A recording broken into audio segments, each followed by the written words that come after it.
Hello, and welcome back to Wild Beyond the Witchlight, episode 13. Who would like to give us a recap of previous events? I believe it is my turn. Proceed. Joe. Recap. So, a lot of people in my life have told me to go to hell. However, it is on a rare occasion that one can grant a wish so fervently wished by so many to such a great extent.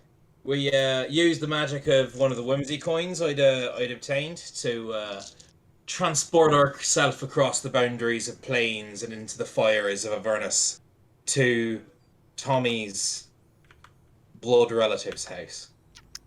And there we just had some fun. Had a little party. Just a little blowing off some steam, homecoming party, shall we call it. And we treated the place with the amount of respect that it was due. Now, we also came across some kind of strange Teutonic wizard. I'm not sure what his deal was. Weird. Anyway, killed him, and again, and then robbed the place blind and left. And Tommy made peace with his losing his wings, finally. It's taken him long enough. He's got the wand now. Not really intended to use it, but might as well. Then we travelled back to Heather. And it's funny how fast brutally beaten old lady day comes round each year. But time was never constant in the Feywild. It's almost like we had them sort of back to back, honestly. I think we got 2 good attacks in on Bavlorna Blightstraw before reality broke around her. Big fucking mood. And she fucking died. So we looted her house. And that was about it, honestly. We went to hell, fought a weird German man, came back, went to Heather, killed an old lady, looted her house. Job done. Yes, spot on. And for that, can I have you roll a d8, please, good sir? Long have I waited. That is an 8. Private rolls, eh? Private rolls. Okay, so you'll have 9 options. There's so you have got strength, the sun, the chariot, the devil, the hierophant, the lovers, the hanged man, temperance, and wheel of fortune.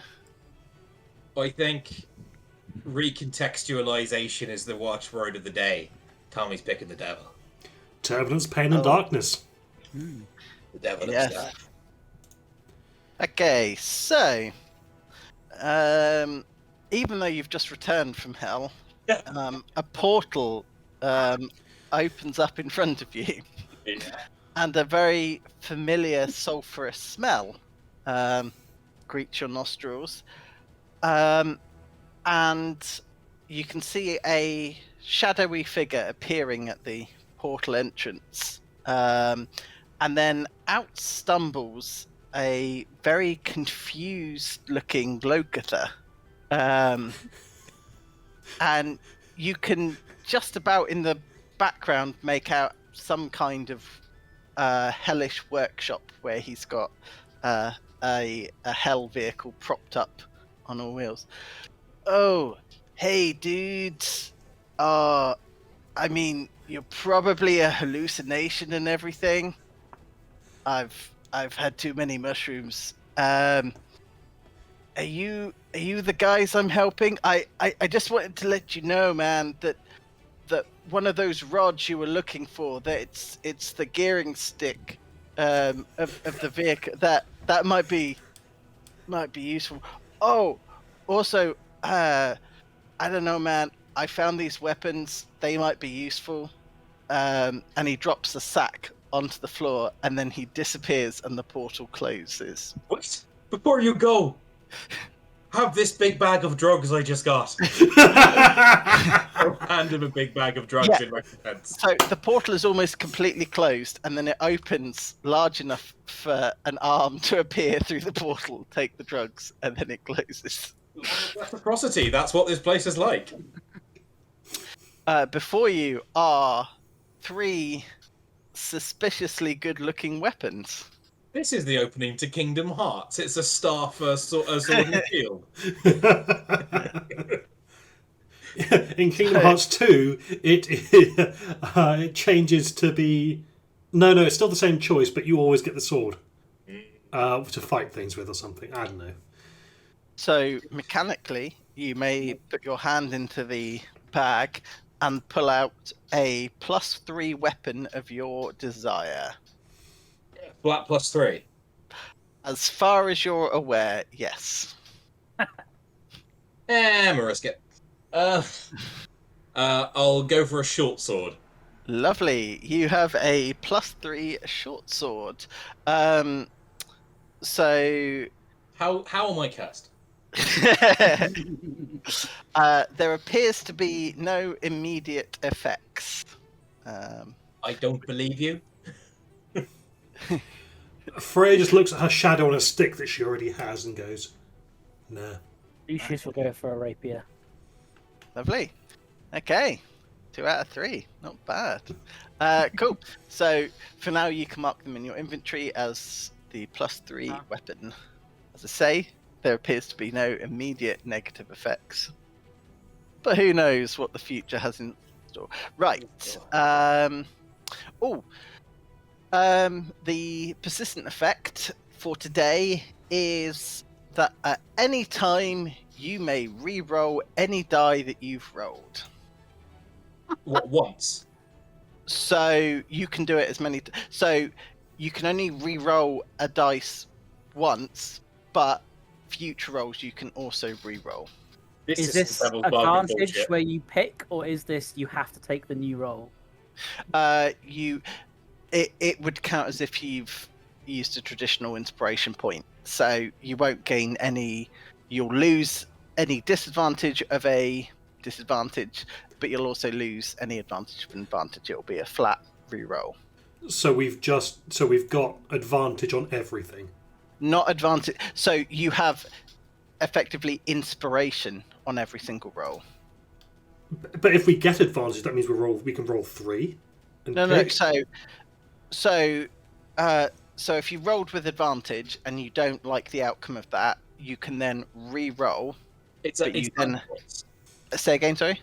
It's like it's a lucky point per roll. Yes. So you can, but you have to accept the new roll. Yeah, you don't get to pick any of the previous rolls.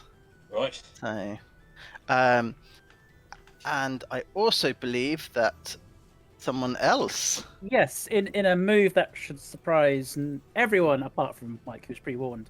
Lucius goes, let's see what fates have in store for us, and we'll also flick a coin in the air. Lovely. Oh, so you are getting some high numbers. I did promise that I would not be using the deck of anything. So you obviously have access to anything you've previously rolled. I want to see something new, please. So we've got the Lovers, the Hanged Man, Strength, Sun, the Hierophant, Temperance, and Wheel of Fortune. I'm gonna go for Wheel of Fortune. I thought you might be transported to a game show. What subclass of sorcerer are you, Rich? I am Shadow or Enlightenment, I guess. This is one from the early days. Can I have you roll a d4, please? Shadow magic. A d4. We So had you're Wheel not of a Fortune wild before. magic sorcerer. Say again, Ryan? So you're not a wild magic sorcerer. No. That's a shame. You can have immaculately clean boots every day. Oh, it was the tower that was Wild Surge on everything, not Wheel of Fortune. Yeah. Gotcha. Okay. What did you get on your d4? A 2. Okay. Can you now please roll me a D100? It's a lot of dice for this one. I like it. Wheel of Fortune, baby. 14. Oh dear. 14. Okay, cool. And can I have another D100, please? 7. 67. 67, did you say? Mm-hmm. Okie dokie. Right. Sorry. Just having a little look. Okay. And then can you flip a coin for me, please? Oh shit. A 2. So tails. I'd say tails, I guess yeah. Heads or tails. Heads Yeah, and don't know. tails, 1 and 2. Yeah. Okay. So, upon consuming the coin, 2 beans drop to the floor and are immediately planted. From one, a chaotic evil treant sprouts and will immediately attack you, and then from the other one, a hungry bulette burrows up and attacks. They're going to attack each other, or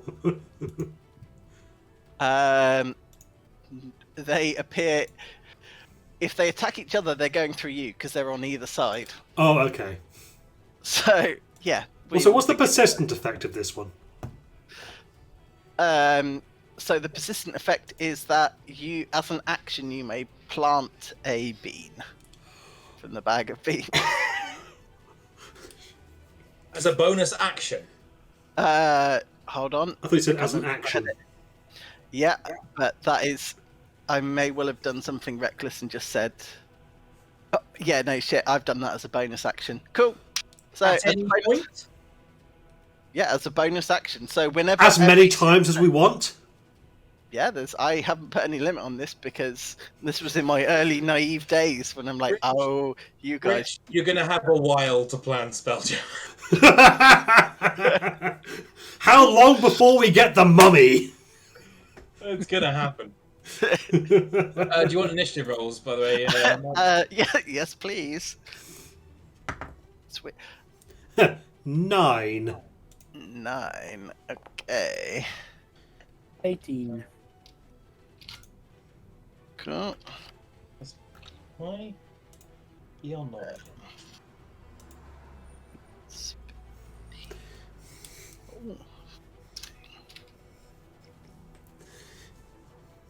There we go. Tommy, what did you get? I'm trying to roll.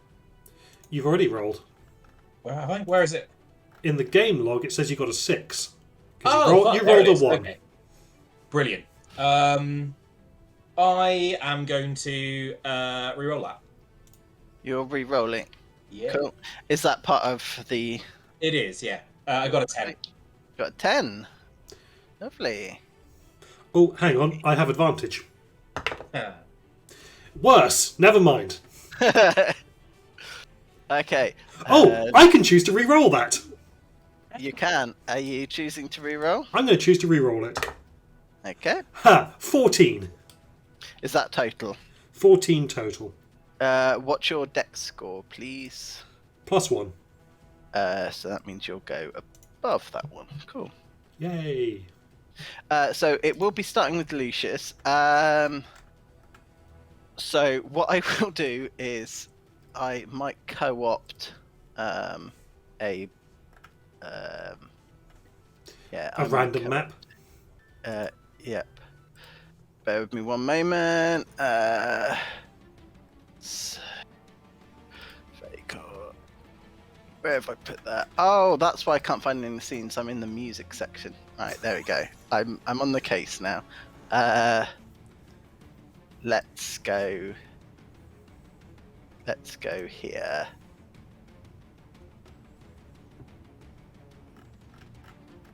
And do people have... Can they pull their own tokens on, or... Certainly try. I cannot, but it's currently paused. That might be why. Ah, Nope, cannot. Well, okie dokie. players. So 1, 2, and 3. So I'll move you guys here. Purpose of this, and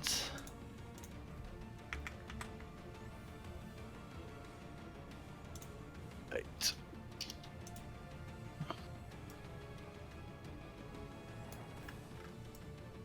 Yeah, that is on that. Oh, there we go. Do I have Okay. any fire magic? Oh yes, I've got fire. Okay, cool. I don't. Lovely. So, Lucius, it is you to start. And the treant make a deck save, please. It can certainly try.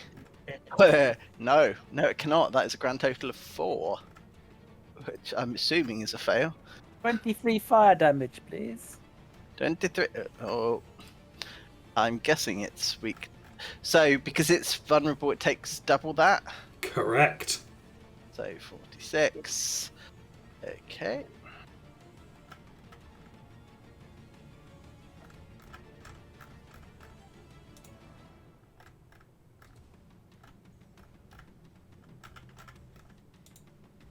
Okay. 23, so 46. Okay, cool. Yep. Lovely. So it will now be the is it Ballet? Is that how we're pronouncing that? Yeah. Cool.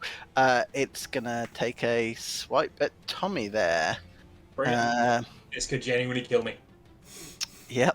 They So are fucking it's nasty.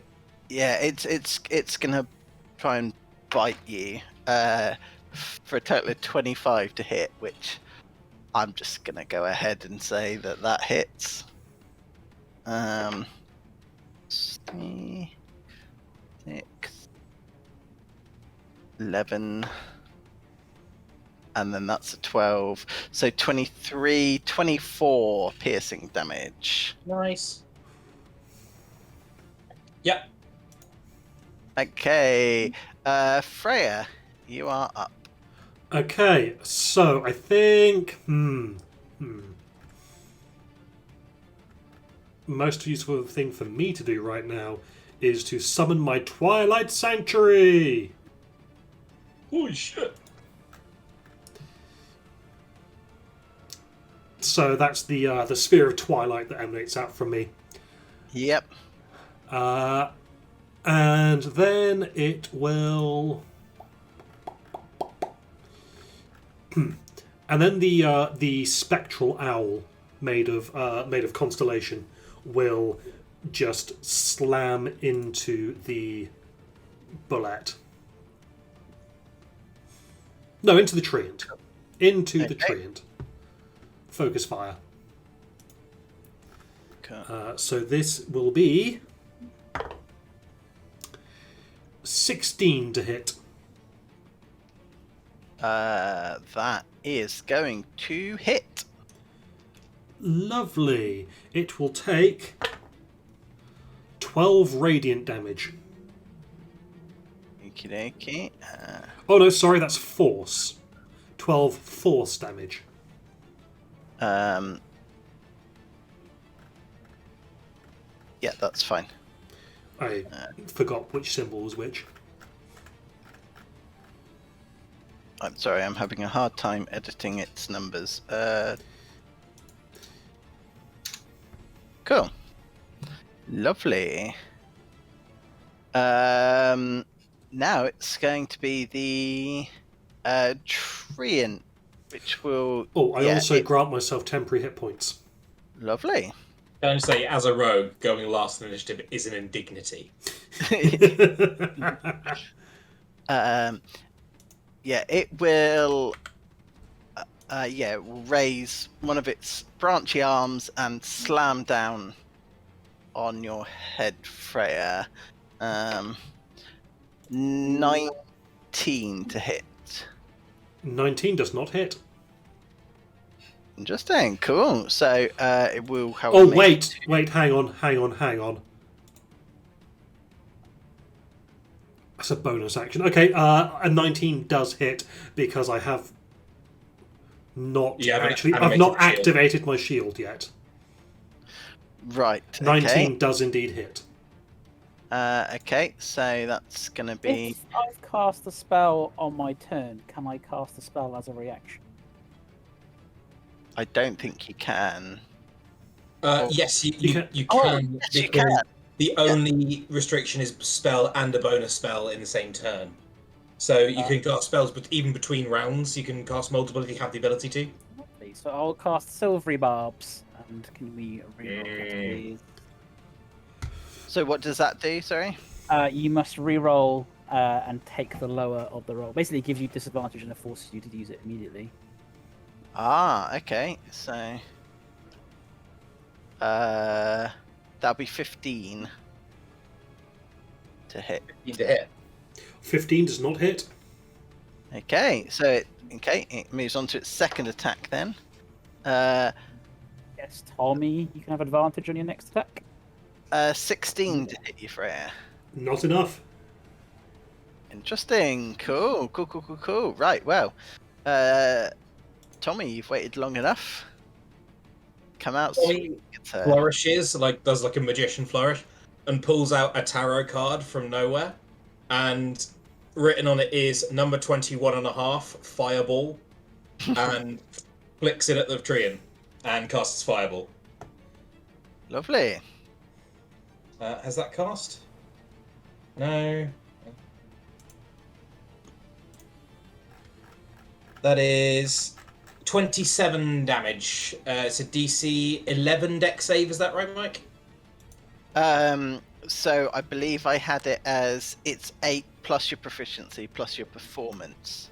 8 plus proficiency plus performance. Yes. In which case, that's a 16. Okay. I And will. it's rolled a 2, so and it's maneuverable, so it's failing that. How much did you roll? Sorry. 27.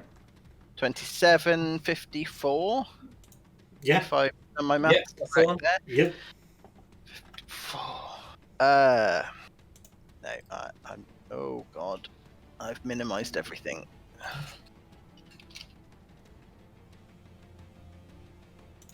So I'm just sending a check in to make sure that's. It's rolling now. Good. Okay. For some reason, beyond 20 have become disabled. There we go. It is. Yeah, there are branches starting to fall off this thing. It is. Then I turn round to the to our dear billet friend Yep. and go. I'll plant a bean under it, directly beneath it. Okay. Can 'Cause you? where it's burrowed up, I just throw a bean down the tunnel. Can you please roll me a d100? I would love to. I was tempted. 45. I decided to go for spiritual weapon instead. I should have summoned my shield. What did you roll? Sorry. 45. 45. This session is just going to be this one combat, isn't it? It's going to keep on escalating. Okay. Can you roll me a d6, please? Love to. 5. So, from down the tunnel, you can hear this gut-wrenching shriek, and out pops 5 shriekers, which are human-sized mushrooms. 8. So, Why, Joseph? Why? I think that's more of a question for Tommy. But you're right. And then I'm gonna action surge. yeah. Just before you do, sorry, I'm gonna make the bullet roll a wisdom saving throw against 5 shrieking mushrooms that have come out of its lair. And it fails. Okay. Cool. It's not happy. Excellent. Cool. Sorry, you said you were going to action surge. Yeah, I'm gonna fuck another fireball. Oh, remember also you've got advantage on the next attack you make, thanks to silvery barbs. That's true. Oh, go on then. To clarify, it's any point within the next minute. Oh, okay. Yeah, I'm just gonna try and get rid of the tree. And Go for it.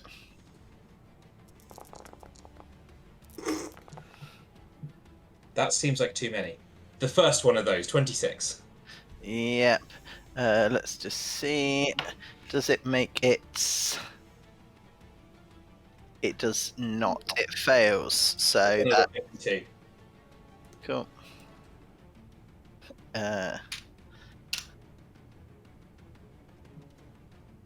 There's more ash than tree at this stage, but it is still an imposing figure. Fucking hell. You're a big lad, aren't you? Is there anything else that you would like to do? Should I move away from the billet? You It's absolutely. probably going to hit me if I move. But it's definitely going to hit me if I stay. Yeah, I'm going to move round to the other side of the train. So it'll get an AO. Yeah, which it will try and hit you, but with disadvantage as it's scared of the things. Excellent. It rolled a 15 and a 16. Nice, or total. Just on the die, so if we're now adding 7 to that, that's 22 to hit. It's me, yeah. Yeah, okay. So d12, that's a 1. That's a 5. That's a 10, so it's 16. 25. 29 damage. Me. Yeah, cool. That's fine. At least I'm far away from the Biolette now. Yes. Cool. Lucius. That's me. Hang on, at the end of his turn. Yep. Ooh, full. Okay, you can have the 13 temporary hit points. Nearly doubling my hit points in one fell swoop. How, out of curiosity, what was it that did that? That is Twilight my Sanctuary. Twilight Sanctuary. Yes. When a creature ends its turn in my sphere, I can grant that creature one of two benefits. Either a d6 plus 7 temporary hit points, or I end one effect on it, causing it to become charmed or frightened. Nice. Cool. Lovely. Right, Lucius, you are up.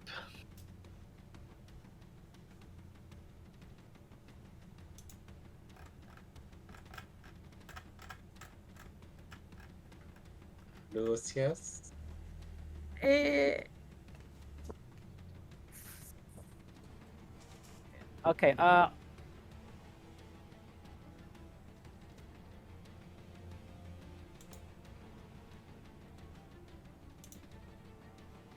so the wall of ice, does it have to be a straight line? Uh, No. No. So I can sort of have like a You can form it into a herisphemical dome, or this sort of thing that cuts through both creatures and yeah. yeah. Let's do that. Oh. Cool. Yeah, let's have a wall of ice cutting between these two creatures. Will this work? Oh, shiny.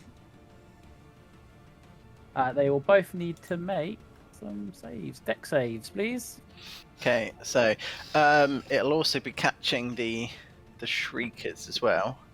So, what is the dex save for this? 16.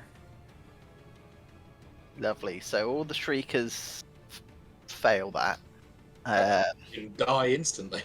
Yeah. So they're all dead. So let's start with let's continue with the bullet. So It's rolled 16. Was it a dex save? Mhm. So it's got a total of 16. Does that mean it takes half the damage? If It it's succeeds, it takes yeah, half. So 27 halved would be 13. Mhm. Is that the way it goes down? Yeah. mhm. Damn, you making me do maths this late. Right. Okay, so 13 damage. 81. Lovely. And the Treant also rolled very high. 18 for a grand total of 17, which unfortunately still succeeds. However, even it had 4 hit points, so it dead. Nice. So the flames are extinguished, but the leaves wither and die as icicles appear. Toggle combat state. How do I mark this? Winter is coming, bitch. Right click on it, and you should have an aura-looking icon. If you Yeah. click that, you can. Oh, you got it. It should now be marked as dead. Lovely. So there are 2 sources here, 27 and 18. Is that a persistent? So if a creature decides to smash through the wall, the sort of dusty particles that a piece of destroyed wall leaves behind will cause 18 cold damage. Okay. And then can you roll me? I don't know. Flip a coin, and if one it goes left, so heads it goes left, tails it goes right, because it can't hang around inside a wall. So it gets punted one side or the other. So it'll be heads that it's rolled. Can you move the roulette So it's to the left. There you go. Right, let me just. This burrows up and. Okay.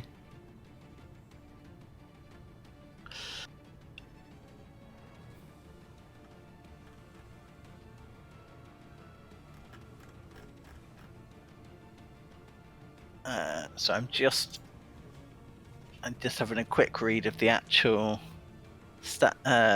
what the bullet actually is. Okay, cool. So, Rich has 12 temporary hit points now. Sorry, Lucius has 12 temporary hit points. I mean, Rich can have them too. Yeah. Give them to me in a few weeks' time. You've already got temporary hit points. That's the problem. how high is this ice wall?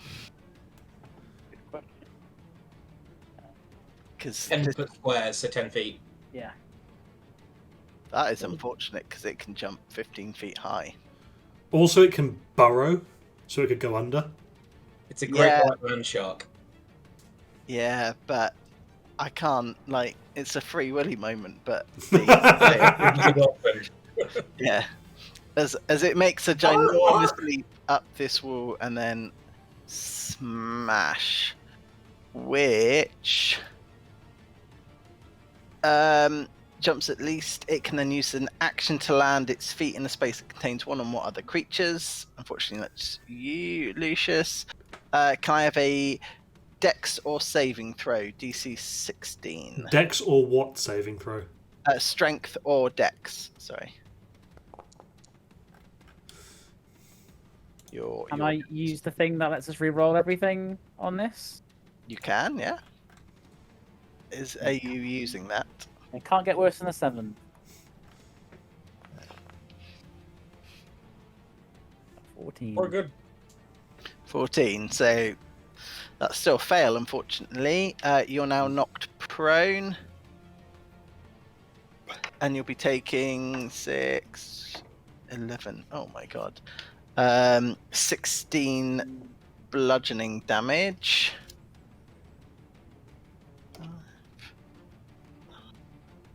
How many temp hit points did I get, Ryan? You had 7 plus 5, 12. And 14 slashing damage. Okie Cool. That is, it's basically pounced on you, Freya. You are up.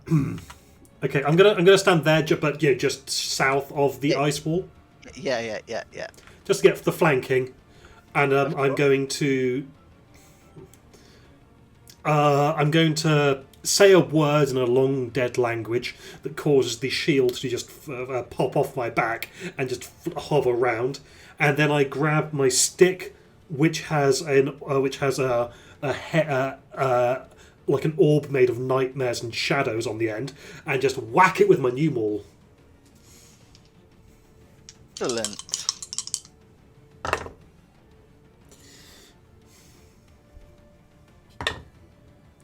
Okay, that is Was that you rolling with advantage?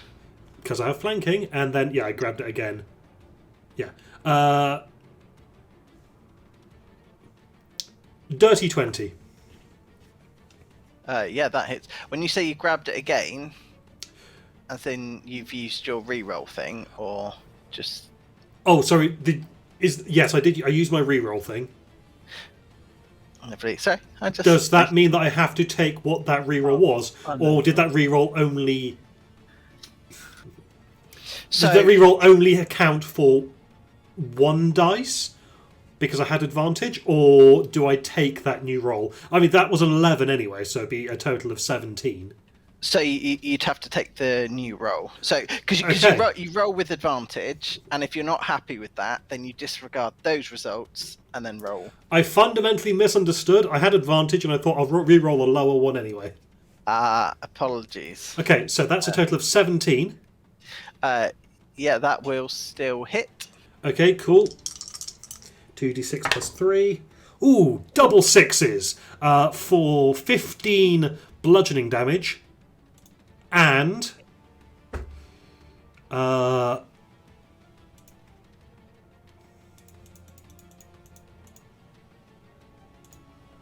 It's going to be obscene. 20 slashing damage. 20, you say? Mm-hmm. Right. Does Monsieur Bullet look bloodied yet? Yes, I do believe so. Yes. Yes. Very bloodied, very angry. Treant's turn. Well, it's a pile of icy ash. So, Tommy. Okay, I need to check a... Tommy is just going to saunter casually. Is the ice wall still there, Lucius? Does it last until I drop concentration? It's a free action Yep. to drop it, but you wouldn't know to. I haven't asked you to. It is a concentration spell. It depends if you survived the...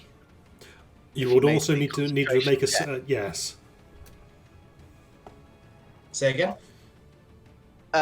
So, if it's a concentration spell, you would have needed to make the saving check when it leapt at your face. Yes. What's the roll on that?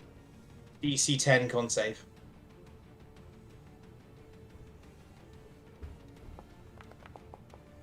Nice. Hey, nice. There you go.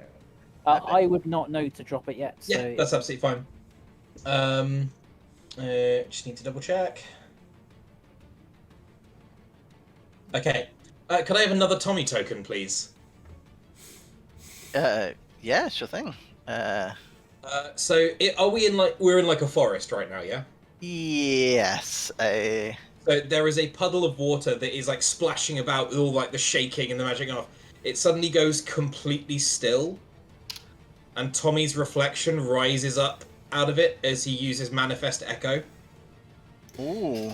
Manifests it there. Ah, excellent. I'm then going to move it there. I am going to make an attack. I am going to use Manifest Echo to make a second attack. Lovely. So I will do so with.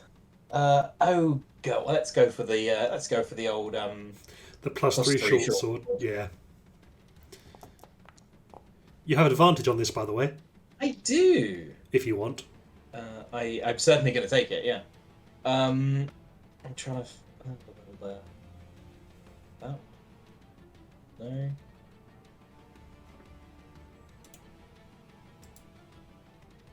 I just have to roll it again. So the it's not coming through properly from. So it'll be the first lot of damage, but another 2. In which case, I shall be using my devil power to re-roll because Of a course. pair of 2s is bullshit. Oh, very nice. Yeah, that Hey, that there we will go. be hitting. Okay, so that is 15 damage. I shall also be applying my sneak attack damage. The Okey-dokey. 15 is including your sneak attack damage. Is it? Yes. It says 10 piercing damage and 5 sneak you are- attack damage. You're absolutely right, yeah. And then, I will use Manifest Echo, whatever it's called. Unleash Incarnation to make a second attack. Like that. That's better. 20. Yep, that hits. So that is a total of 10 damage on that one. Oh, because it doesn't have the sneak Doesn't attack. have sneak attack. Because it already knows you're stabbing him in the face by this point. Lovely. That's still some good damage. Mm. He is looking very wounded, but not That quite is out. my bonus to manifest the echo, attack, manifest action, manifest attack on set to get the extra attack, and I'm not taking move. I will saunter around the edge of the ice wall. That's about it. Yep, sure. Can your echo get temporary hit points? I'll get back to you. Roll it, and I'll get. Back to you. It has to be a creature. Yeah, but I don't. But that know would if be it a is total of 11 temporary hit points. I will find out and get back to you.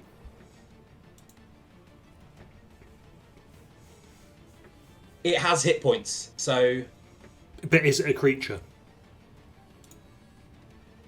is I think it is.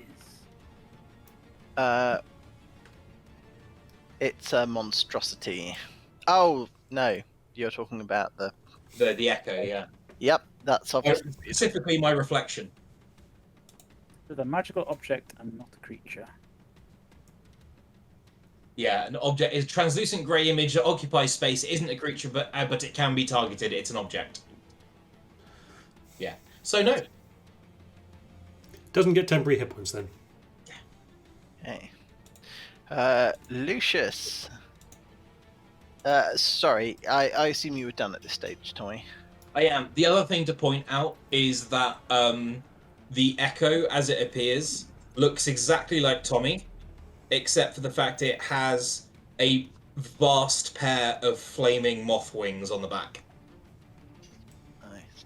If it's a reflection, is the reversed hand on the other hand? I had considered this, and yes. Excellent. I muchly approve. Lucius, it is now your turn. You're in a grappled state. Grappled state. Oh, I didn't know that. Sorry. Yeah, when it. Yeah. Okay. I'm happy to. Did anyone know he was in a grappled I was state? prone. I didn't realise I was grappled. Sorry, that's the word that I meant. Prone, not grappled. Oh, okay. Yeah. No. Sorry, my brain has not kicked in. Apparently, the spontaneous treant / bullet fight.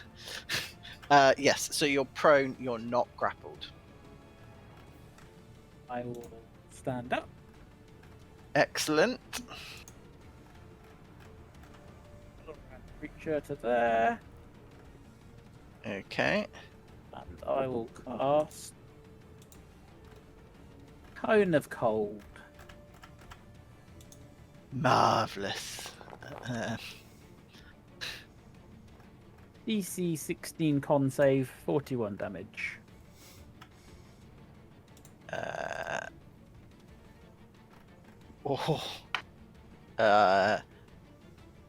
What skill was it? Sorry, he's rolled a 6. So Con con save. save. He gets +5, but that's still only 11. So, as you shoot out ice, it snaps its head towards you, opens its jaws, and it gets closer but slower until it finally freezes and then shatters into 1,000 pieces. And that, gentlemen, is the end of that combat round. We can begin today's session. I plant a bean. No. No. I'm joking, obviously. Although I was tempted. I mean, Now, you see, if you guys get a good head start, I could be 180 feet away by the time the bean realizes it's been planted. Who's this handsome fella then? I walk up to my reflection and sort of start straightening his collar as he starts straightening mine. God, that's a good looking guy here. Pleased to meet you, and we'll shake with the opposing backwards hands. oh, I love it. I feel dizzy. Yeah. So you're technically in hither, I believe, but you are stood in front of the portal to take you to Yon.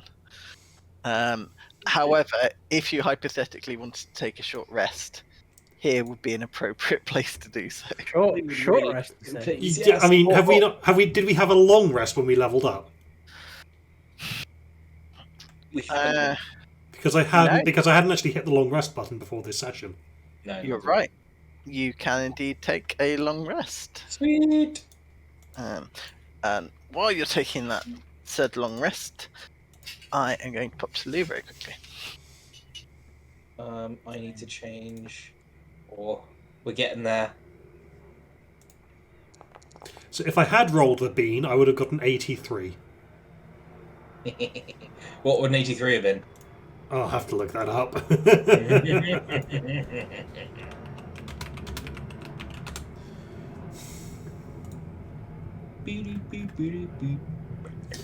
A nest of 1d4 plus 3 eggs springs up. Any creature that eats an egg must make a DC 20 con save.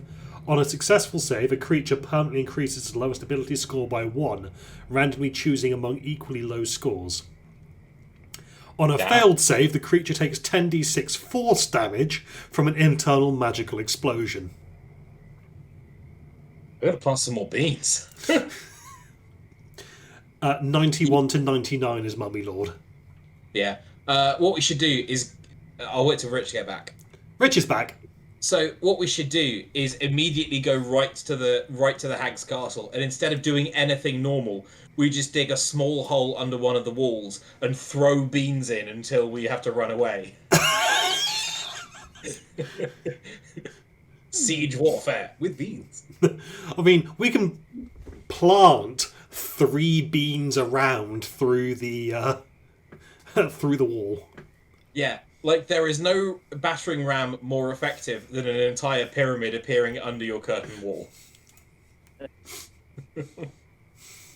I can't wait to find out what the cost of these deals with the devil is. I was saying, like, the fact that he's starting to count how many times we're using it is unnerving. Say what? You trickster, you. I did not appreciate that we have to tell you every time we use it. Yes, if you can, Okay. for reasons. I might start dialing back on using it. I think I'm on 2, 1 for initiative, 1 for reroll there. Yeah. I think I've kept count. You're currently at 5. If you were curious. Oh no. Oh, so it's a party pot thing. Yes. My Blessing of Valhalla cooldown is now on 5 out of 7. Ooh, exciting. It's only been 2 days. We've killed a hag a day for the last 2 days. Well, Alright, let's go to Yon. Straight to the castle. No, sorry, right. It's been 5 days. When it gets to 7, I get it back. Oh, okay. Yeah. I kind of wish it had been the other way. You know what they say, a hag a day keeps the monsters away. For the Last Until Destroyed... Yeah, so the Echo stays until I dismiss it. I manifest another Echo or until I'm incapacitated. So the Echo, I'm just going to be there just juggling various weapons back and forth with it. nice. Oh, sorry, the last effect of Wheel of Fortune was that you regain your whimsy coin, Lucius. Because, as I say, this was horribly broken, but I'm sticking with it. So, But I presume that then can't be used for Wheel of Fortune. Otherwise, you've got quite a. and it can be spent the same as any other token. So you'll get your selection of new ones plus any that you've unlocked, including Wheel of Fortune. What does How the would Wheel you of Fortune do use again? That's beans. Yeah. That is the bean effect. It wouldn't make sense to use it again because we already have that ability, right? Yeah. It would instantly do a bean planting though, a multi-bean planting. Yeah. No. Right. Just before we move on to Yon, is there anything that you wish to do before we move on? I mean, how do you feel if I immediately use that coin? I mean, I'm excited. Do it. Well, you wanted a whimsical session. I do, but I'm asking for the DM's permission. Oh, please, by all means, crack Whimsy. on. Okay. So, let me just shuffle these again. We So- are kids in a car, and Mike is our dad taking us to McDonald's. Except it's a dad that's also hopped up on sugar, and he's like, "Sure, knock yourselves out." Right. So, How well, many You happy go meals to as you McDonald's, kids. I'm on ketamine. So, as well as any of the ones that you previously unlocked, you also have access to the Magician, and that is Wheel of Fortune. I should have put that in the use pile. The Empress. Ooh. I So magic, power, and manifestation, mean, or that sounds abundance, pretty- life, and love. I mean, Lucius is all about magic, power, and manifestations. What's he got us all Magic Man? Please. So you picked Magician, yes? Yes, please. So, What's so the the word? immediate, Or magic Ian. so the immediate effect probably won't be as useful in this immediate situation, but you may immediately restore 1 hit die worth of health or regain 1 spell slot. All party members can cast. So, what's your current casting level? Is it 4? Mhm. So yeah, cool. So all party members can cast Magic Missile at 4th level as an action. Does not consume a spell slot. Have fun.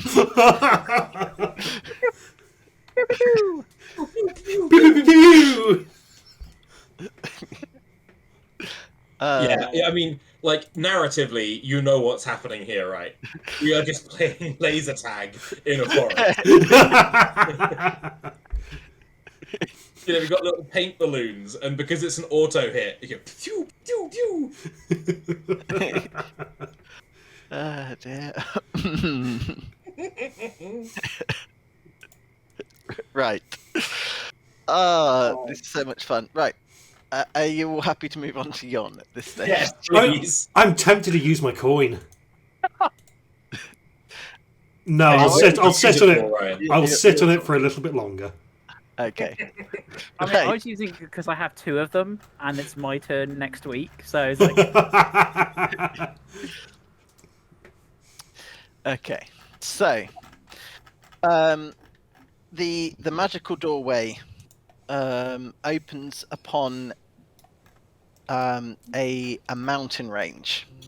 So there's a harsh chill. It's snowing.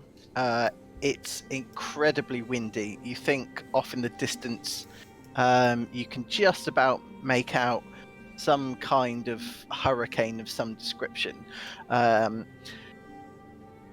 The area is unnaturally dark. However, there are lightning storms all over the place, and with each flash of lightning, it then illuminates these towering spires, upon some of which you can see gigantic storm spikes that appear to be the Like lightning focus rod. point. Say again, sorry. Like lightning rods. Lightning rods. Sorry, yes, lightning rods. That appear to be drawing the lightning towards them. Can I? So this won't be for now, but it will be for something that comes up in a moment. Can I have you all please make perception checks? Freya, this will be an advantage for you.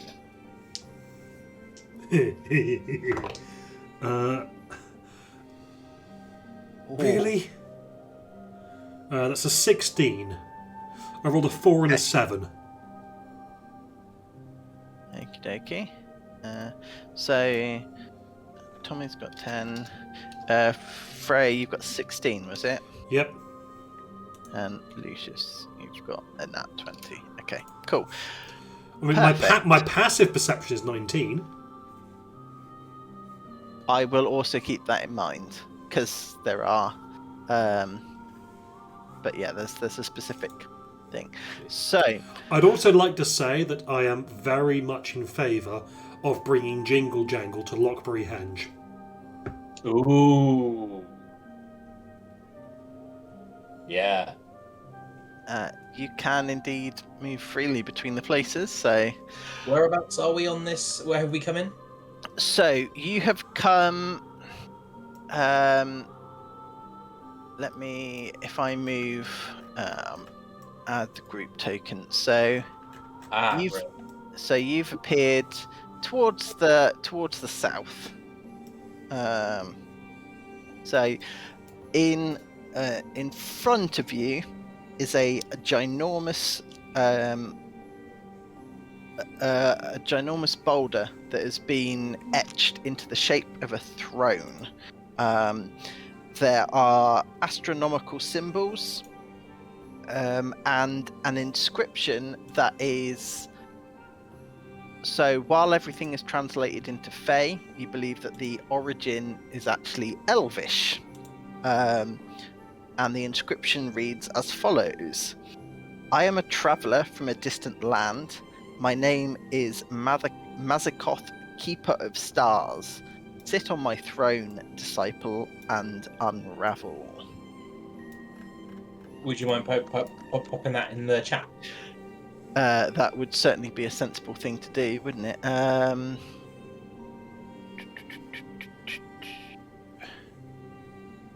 I will make sense if I literally just copy it straight from there, except I've replaced everything with magic beans and enemies.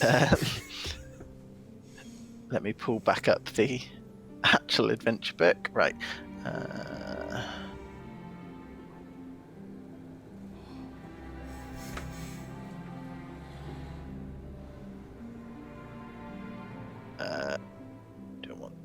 Don't want that. We want that one.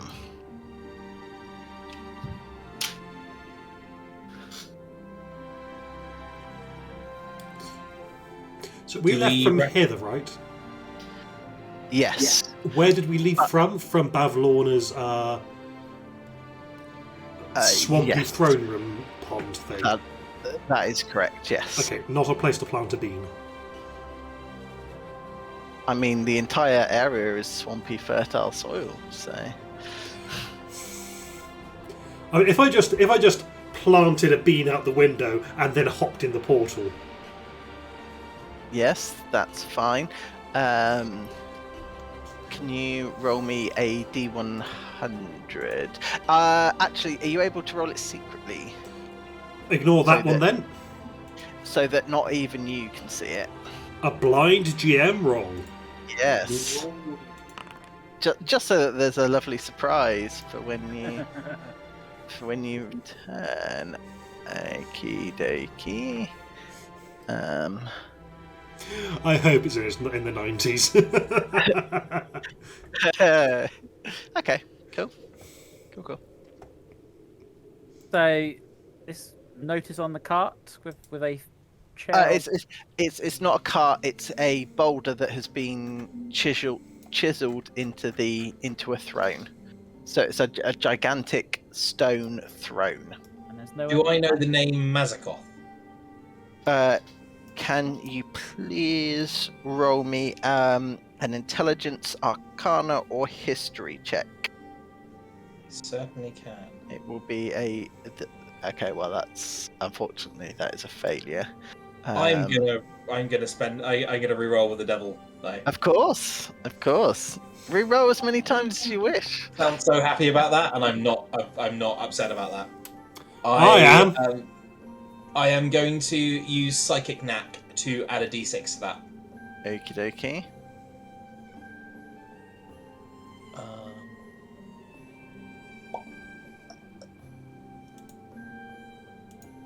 So that is a 14. It's not Rolling really a name. this session. It's not really a name that you've heard of. So it could be good or bad. You're not really sure, unfortunately. Sure. Well, when one is offered a throne, one must take it. Well, I'm not going to stop it. Lucius will sit in the throne. Lovely. Okay. How long do you sit in the throne? Like, do you sit down and jump up? Or do you sit down and admire? I sit down and relax. I mean, if nothing happens, I will just happily chat with others as we ponder our next move. Okie dokie. So while you sat there, did the other two do anything? Is there anything else you would like to do just before we? Well, you didn't post what the text read into the chat. I've posted in it into the Witchlights. Witchlight. It's in the Witchlight channel. Oh, I am right. Land. My name Okay, is yes. Mazabot, for stars. Sit on my throne, disciple, and unravel. Okay, yeah, and in that case, going to be pondering that, and going to see. Is there anything else that we can see in the immediate area, like for example this covered cart or this forest to the right, So, or the lake itself? so the lake itself doesn't appear to be anything specific. However, it does. So, the things that you can make out of great note are there is a henge made of stone that you can see sort of atop upon a plateau, and that's to your west. To your east, there appears to be. You can see the flickering of lights from a structure of some description to the east. To the north, there's a winding pathway, but the specifics are lost. The cart and the lake itself do not appear to hold any significance. Oh, so they're just stylistic interpretations of the map. Okay, in that case, Freya is going to look up at the stone henge type thing. Okay. I'm going to go. I wouldn't mind going and checking up there. Okay. So after about a minute, Lucius falls into a trance and appears to become unresponsive. I mean, I wasn't talking to him anyway, so I wouldn't noticed. Tommy is there, and every time he goes to get a bean and plant it in the ground, the manifestation of the echo just slaps his hand. Cool. And I just need to. Out of character, I've chosen to just let whatever happens to Rich happen. Thanks, guys. You just had to sit in the throne, didn't you? I mean, it's Lucius, of course. I'm not going to take it again. I'm not going to take it away from you. What kind of friend would I be if I didn't let you sit in the throne? So outwardly, Lucius appears unresponsive and unaware of the outside world. Lucius, Just haven't noticed. you enter a trance, dreamlike state, and you feel like you are hurtling through space towards a faraway dead star. You can feel the great sort of the great abyss of nothingness that is space. You can see sort of nebulas, star systems forming, stars reaching the end of their life, and you feel like you are falling into one of those stars.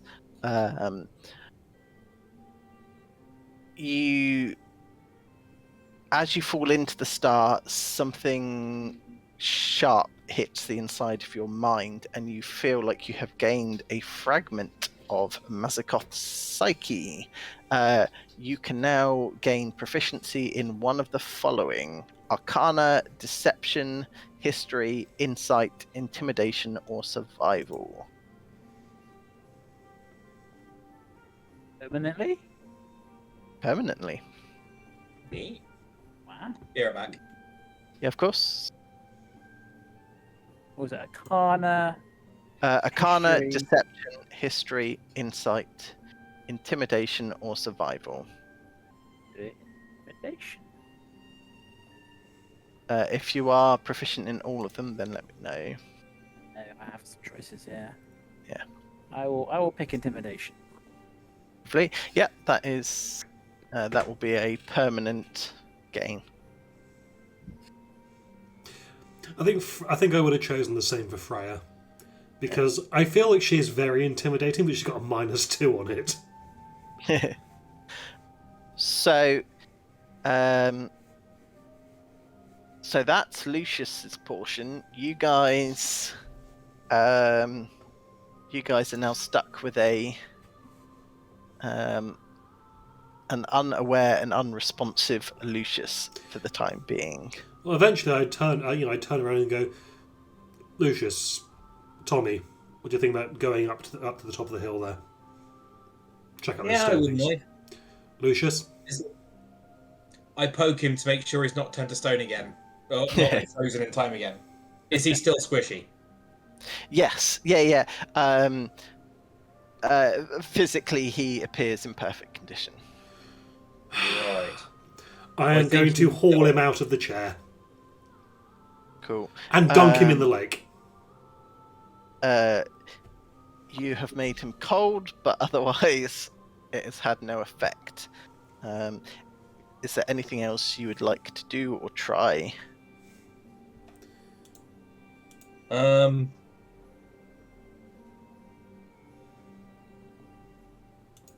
don't know. I pinch him. Oh, I really wish that would work, but I'm gonna alas. make him a little tiny casserole. I see. Oh, I just got that. Okay, yeah. You have 2 beans, and you add 2 more beans. What do you have? A very small casserole, my lord. Yeah. I don't know. Tommy is like, I don't think he likes the cold. I think he might probably be off the side just getting a little fire going.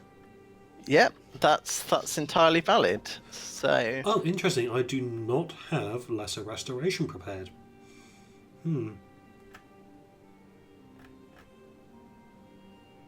I got banishment though.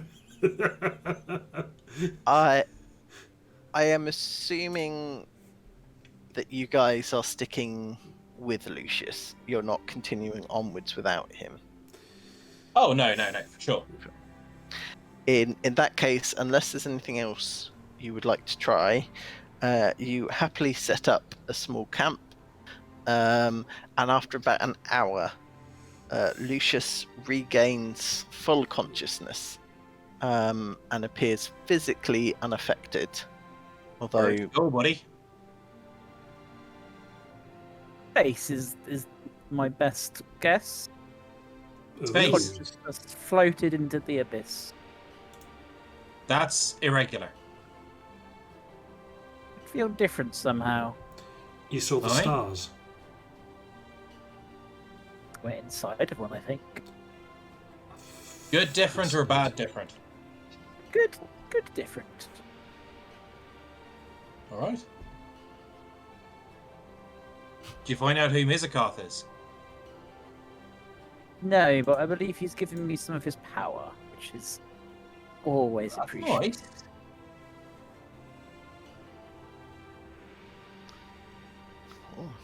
Right, adventurers. Where to now? So I kind of want to go to the top of this hill because, Yeah. Standing stones look interesting. Sure, let's go. And in that direction, it looks like there's people. I'd rather go this way. Okay.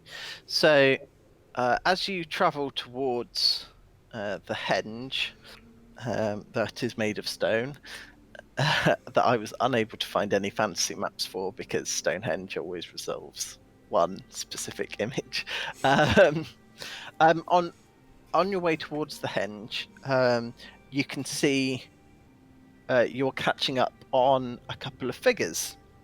There's one that looks humanoid in size, and then there's one that, from afar, again in between the lightning flashes, looks a little like a 3-foot tall Sour Patch Kid. Oh, Tommy's going to have advantage on his next initiative roll. Nice. Excellent. As you approach, you actually you get to a point where you can see them, and there is the humanoid figure is an elf. Lucius and Freya, you immediately know that between the you notice between the lightning flashes, while as everyone's shadow moves around, this elf does not cast a shadow at all. And the other creature that you see is a 3-foot high dandelion, which I will show players. So within Foundry, you should That be is able to see- fantastic, and I love it. We appear to Yes. have lost Joe. Yes. Oh, okay, right. Oh, that's rocking! Yes. I love it. So by the time you've got close enough to see them, they can now see you. And the dandelion turns what you presume is its head to look at you, and then with a flourish of its leafy hand, sort of does a very theatrical bow. Goes, travelers, welcome. My name is Amador. How go you on this fine day? What was that? What was the name? Sorry, Mike. Amador. Amador. Yes. All the better for meeting your good self, sir. Friends. Friends are hard to come by upon this mountain. Where perchance are you all heading? Well, we're gonna be going and checking out their henge. Lockbury Henge. We are on our way ourselves. What you know about it? It used to be a sanctuary. We're hoping that it still is. Why you be searching for sanctuary? Well, you see, the love of my life here, Ponanella, and he points towards a bee about the size of a large orange that is sort of buzzing over his shoulder. And yes, I had the same reaction when I read all of this, and I'm like, it's Jingle Jangle all over again. It's love at first sight. And the bee will buzz. I am escaping. I am escaping from my captor, whose name Yes. Here's Mudlump, the evil jailer. Sorry, I'm lost track of names there. Hang on, give me a second. No, that's fine. So Amador is the dandelion creature. You've got Pollinella, which is the particularly large bee, and then there is an elf that casts no shadow that has yet to speak. Gotcha. So because I've shown in the journal entry the picture of them, can you also see the name? No, I don't think so. Right. Characters. So It's Agden Longscarf in A. oh right. That is right. All players. So if I do that, Yep, I can see. I can see in the. Yeah, I can see in the top left corner Amador and Pollinella. Perfect. So there we go. Top left. But yeah. Yeah. So out of character, we'll all agree that this couple need to be protected at all costs, and we need to hunt down this jailer and put a bean in his neck hole. No, Rich. Oh yeah, sure. Is the dandelion carrying the rapier? Yes. Incredible. Yes. I figured at least with Rich we could appeal to his sense of murder and chaos. Oh, always. Because the next question is going to be the actual name of the old Mr. Shadow himself. So, Tommy, can I have raw int checks from you all? Tommy, this is with advantage, and you'll have a lower DC. I can certainly try. Check you say. 18. This is specifically. This is to see if the elf seems familiar. Oh, these are some beautiful rolls. Freya, what was your roll? Sorry, I can't quite see it on. Oh, because I rolled an actual real physical dice. 18. 18. 18. Oh yeah. So these are all passes. So, the elf looks familiar to someone that you met at the Witchlight Carnival.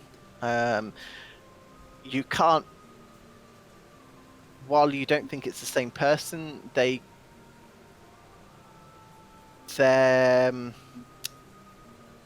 might be twins or siblings of some description. Someone who worked there. Yes. So you will recognise them, Tommy, as someone called Gleam, who was a performer there with their sister. 2 moments. Yes, she has a twin sister called Glister. Gleam and Glister used to perform several different acts. So sometimes one of them would dress as a sun, the other one would dress as a moon, and they would do they do acrobatics. That was just sort of one of their shows, but they're performers within the Witchlight Carnival itself. So I think that this elf is one of those two. Yes. I mean, with your role and your history, you would know that they're Gleam. The rest of you recognise a familial resemblance to someone we saw at the carnival. More specifically, they're either a reflection or a shadow that you might have seen within the Hall of Mirrors when you were chasing the creepy pig girl. Right. It's going back a little way now, which is why I've kind of set the DC kind of low, because I'm not going to be that harsh. So, Gleam, is that you? it takes her a moment to recognize you, and then she's like, T- Tommy, what Where are have you you been? doing here? I'm trying to get my twin sister back. What? She's not at the carnival. No, she was taken by the bitter end. What's the better end? Oh, it's a horrible hag who rules this dominion. What? Endelyn Moongrave. That's her. Yeah, I don't What? like using her real name. And she's got Glisten. You remember? Yes. Of course, I remember. Yes. Love. She's taken something else of mine as well. What'd you And take? she'll look down at her feet at that stage and then look back up. Is it the footprints or Uh, the shadow? that's a reasonable information. Like information. genuinely, the people of the carnival are the true loves of Tommy's life, and I think he's probably actually just gonna actually go up and hug her and say, "Don't worry, love, we're gonna get her back, and we'll get whatever she took from you, and fucking stomp her into the ground." Freya just taps the hilt of her nightmare on a stick. Lovely. Friends, by the way. So Gleam will kind of look at your shadowy stick with there's a level of envy. As it reminds her, yeah, that's lightning outside, which is very thematic at the moment. But Real heavy out as well. yeah, Ooh. she's not envious of what you have, but it's painful to be reminded of what she's lost, I guess, is probably a better way of putting that. So, yeah, Amador here has promised to help me retrieve her as soon as we get Polynella back to somewhere secure. We're hoping that the Lockbury Henge will provide sanctuary, at least for a short time. Of course. Well, do you want to walk and talk? Of course. Right. So,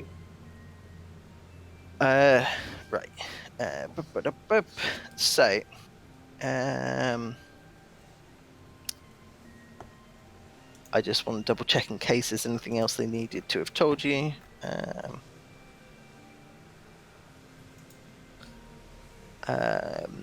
So yeah, as the only thing that they haven't mentioned already that they probably would, as you're continuing along these sort of rocky paths, is that the reason her sister has been imprisoned is because Endlin believes that she's a strong believer in prophecies, and she believes that the twins potentially could be involved in her downfall. Oh, they're going to be involved, all right. So, yeah, Endlin Moongrave has the ability to look into lots of different futures to see potential outcomes, and one of them is that they might be her downfall, which is why she's kept them apart. Sounds like a self-fulfilling prophecy to me. Oh yeah. Right. So, after about an hour or so, you come across the Henge of Stone. So, atop a boulder-strewn plateau stands a circle of 8 megaliths. In the centre of this henge, a small checkered game board with stone playing pieces rests on the ground near the dying embers of a campfire. So, Ooh. There's a thought. Possibly a bit of kindness. Mike, I'm going to send you a sneaky message. interesting.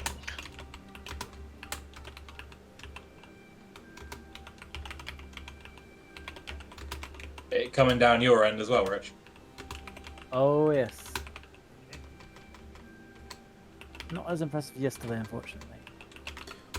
Oh yeah, that video you shared was amazing. It's awesome.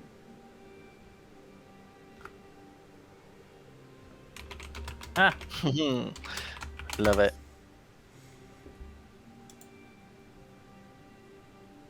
Okay. Oh, I love it. Absolutely.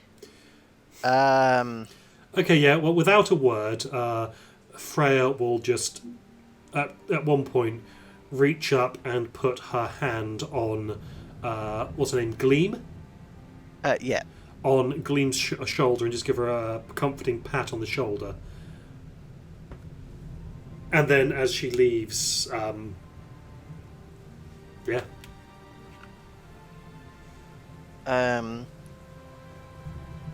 So it'll take her a moment to notice, but when she does, you can see that she's holding back tears.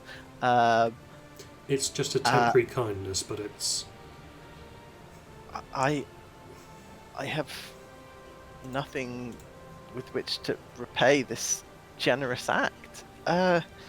it as I said, it's only a temporary comfort. It will not last forever, but for the time being, I wanted you to have some comfort and a temporary shadow. The rules of this place insist that I must pay you in some kind. I shall assist you on your journey. Thank you. And as she says that, the point of the rapier from the dandelion comes across, and he says, "You have my sword." And then the little buzzy wings appear, and my wings. And you now have an odd fellowship at this henge. So the dandelion and the bee will avoid the fire. It'll be Gleam who sort of puts her hand near the embers, and she goes, "Whoever was here, we must have just missed them." There was a fire up at the henge, was that? Yes, sorry, yes. So you've arrived at the henge. There's the dying embers of the fire. In the center, there is a game board, and there appears to have been a game that's half played through. So unfinished was the word I was looking Can for I there. investigate to see if there is any signs of who was here before? Yeah, of course. That'll just be an investigation check, please. Throwing a extra silent knack on there, 24. Oh, that's a very good roll. Right. So you can see that there are a couple of bits of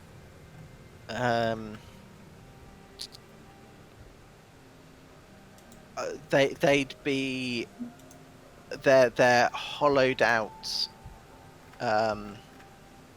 bits of wood that have been fashioned into the shape of cups.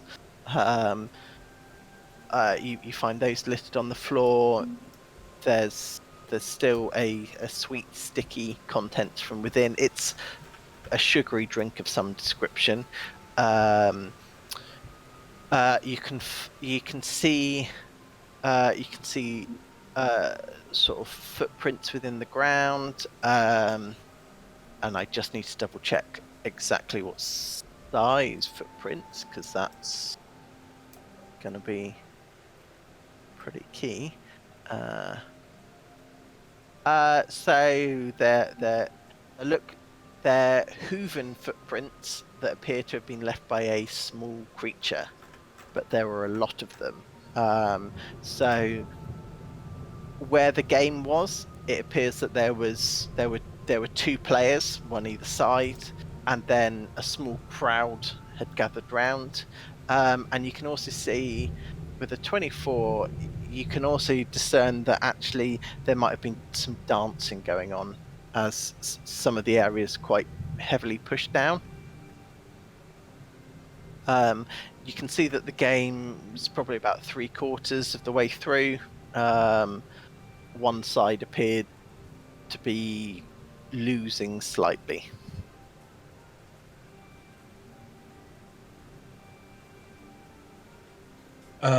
Do we see if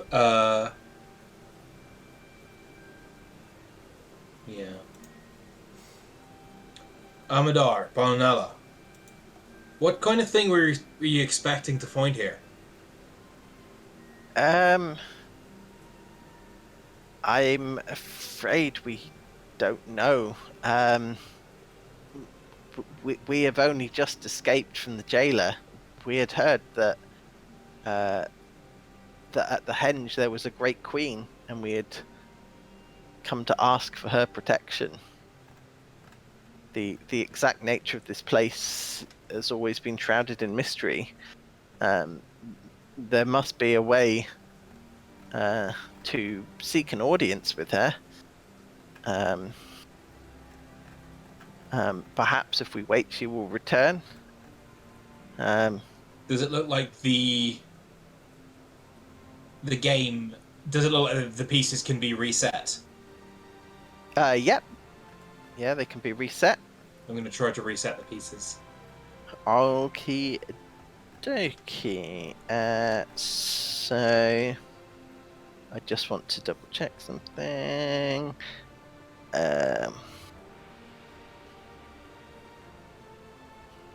Okay.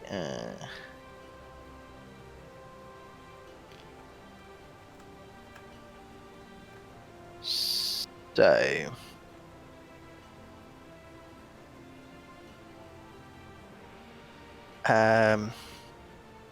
Okay, so once you reset the game pieces, from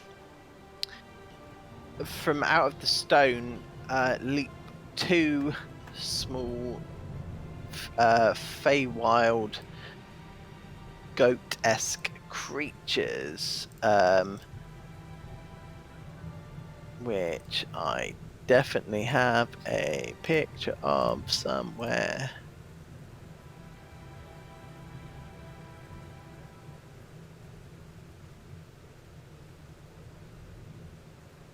He says, apparently I do not. That's annoying. Because it's...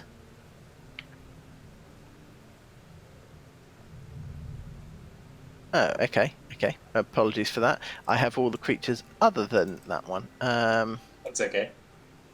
I will post that in Discord instead. So...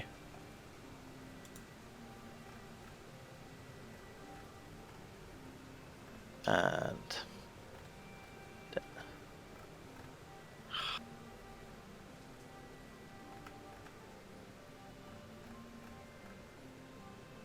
Okay.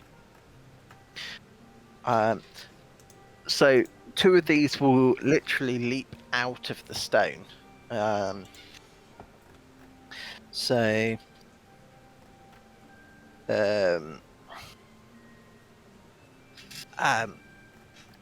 Ruffians!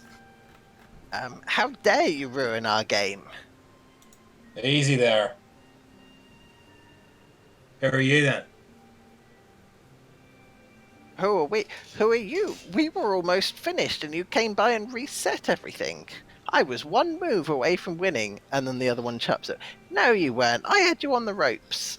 Could I make a check to perfectly set the pieces back to where they were? You absolutely can. Have guidance. You can either have... I'll allow it as a pure int or as a performance. Pure int or performance. Yeah. Would it be wisdom? Hold on.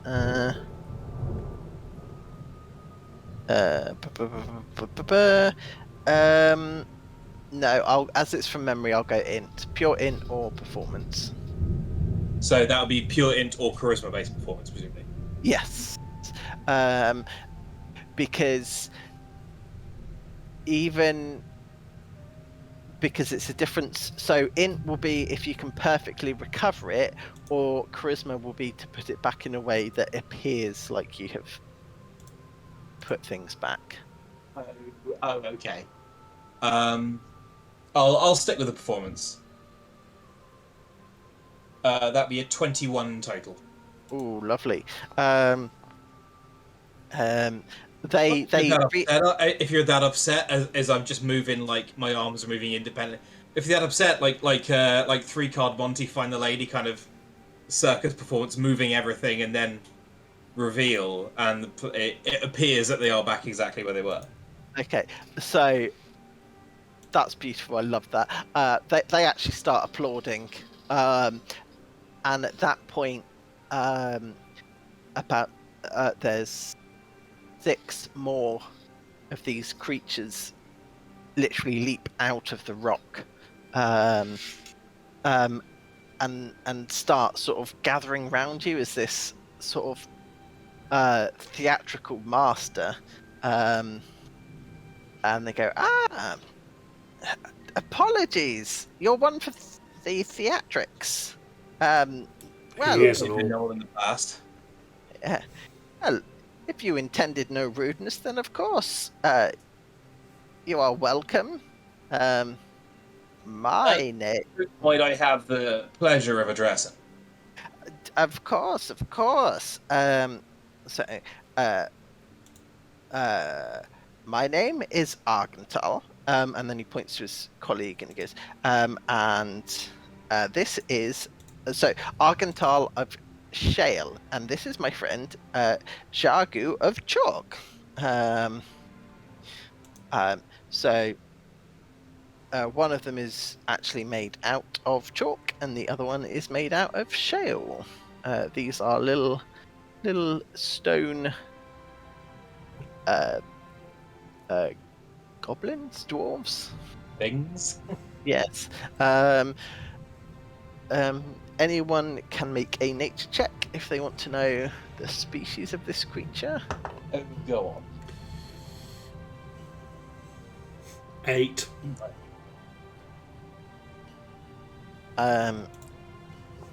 These are clearly dwarves. You've just got all the measurements wrong previously. This is what an exact dwarf looks like. 23. These are not dwarves. These are corrids. Corrents. Yes. So with a 23 as well.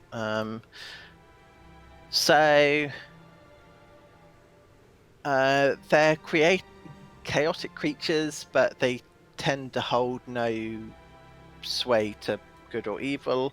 They tend to be secretive creatures, being made of earth or stone. They tend to live sort of either underground or inside rocks. They feel very deeply about sort of they tend to treat things like rocks and stone as if they are living creatures. Gotcha. So for example, it would be considered incredibly rude, if not barbaric, if you were to start mining in front of them. Or planting beans and having pyramids erupt out of the ground. Yeah, I mean, As long as we didn't disturb any rocks while we did that, probably Yeah. fine. I mean, pyramids traditionally are made of stone, so that would be a bit of a toss-up. But I will leave that in. I'll leave that up to your discretion as to how well. I think we or should not get information before we start causing chaos. Yes, I will use Psychic Whispers. of course. And I will relate that to everybody using a few seconds of the 5 hours that we all have perfect psychic communication. Lovely. So the other Corrids will also introduce themselves. They their names are then also of the particular families appear to be around certain minerals and rocks. So you've got there are members of the Jade family. There's members of, and I've lost my page. Members of the Opal family, things like that. So.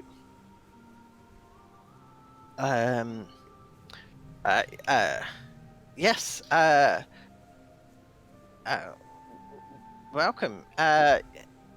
You were just you're a little late for the leaving ceremony. If Who was leaving? we are, this place is no longer safe. Oh. Because of Adelaide. Yes, and her goons. Maybe we could help with that. What if we could? You would slay the Briganox, and then there's like grumbling and murmuring, death to the Briganox, death to the Briganox. Mostly we're here to bring an end to the... What did you call her? Speaking over to Gleam. The bitter end. Bring an end to the bitter end. Saviors, and they will start dancing around. Are you all three stood reasonably close together? 4. 4, yes. So they, yeah, basically, as long as no one's separated off from the group, they'll actually start dancing around all of you. Is where I was going with that one. Yes, the Briganox, they work the mines. They mine at all hours of the day. They keep us awake with their incessant noise and destruction of this place. And they fuel the war machines and the twisted creations that the bitter end has brought upon this place. Kill them all! Kill them all! And they're all, yeah. So they're in that mine over there. Yes. Yes. Kill the traitors. Traders, are they other Korans? No, they're Briganox. What exactly is a Briganock when it's at home? You ask a valid question. So they are they're rat-like creatures that mine incessantly. They have no respect for this planet. Okay. And they work for Endlin? Yes, they work for her.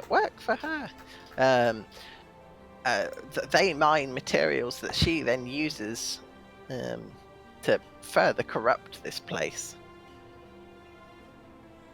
Okay. Lads, what are we thinking? I'll say telepathically. I mean, maybe the Briganox would be able to tell us. Like, okay, the first 2 hags have had weaknesses.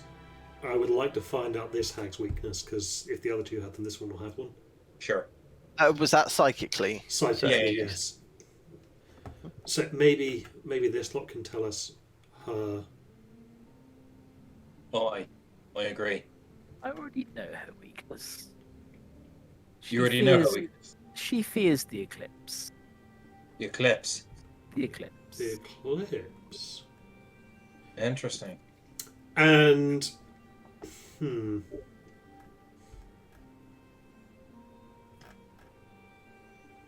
nope, that's gone.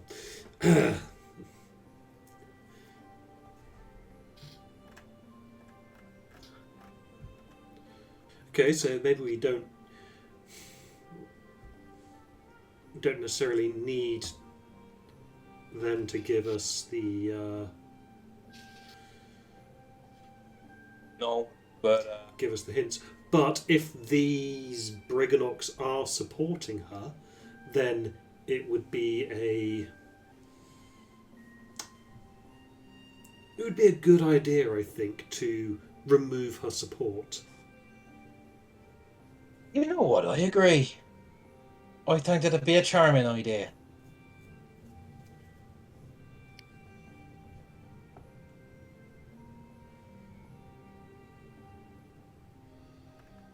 Cool. So they will kind of point you in the direction of the mine is sort of east of where you first came in. It was probably that structure that you could just see lights on. Sure. Um, Would you be able to look after this here lovely bee? we are Yeah. leaving this place. She would be no safer here than she would be with you. You strong adventurers, you. We will try our best, but Would you prefer to live here?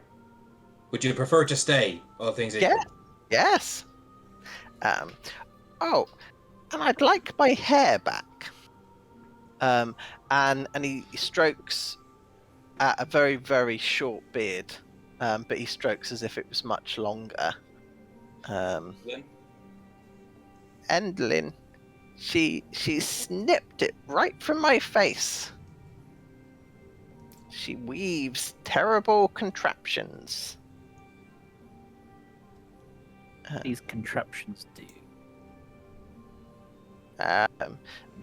Some kind of iron war machine. We do not know more than that. We stay away. The problem is, we will hide in the rocks and the stone. But a creature of the flower cannot enter.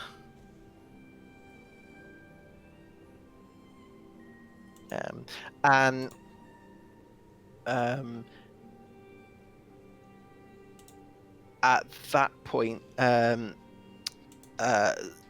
dandelion bumblebee will go.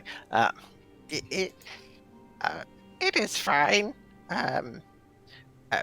We will stay with you, adventurers. We will assist you. Okay. If we stick together, we should still be safe.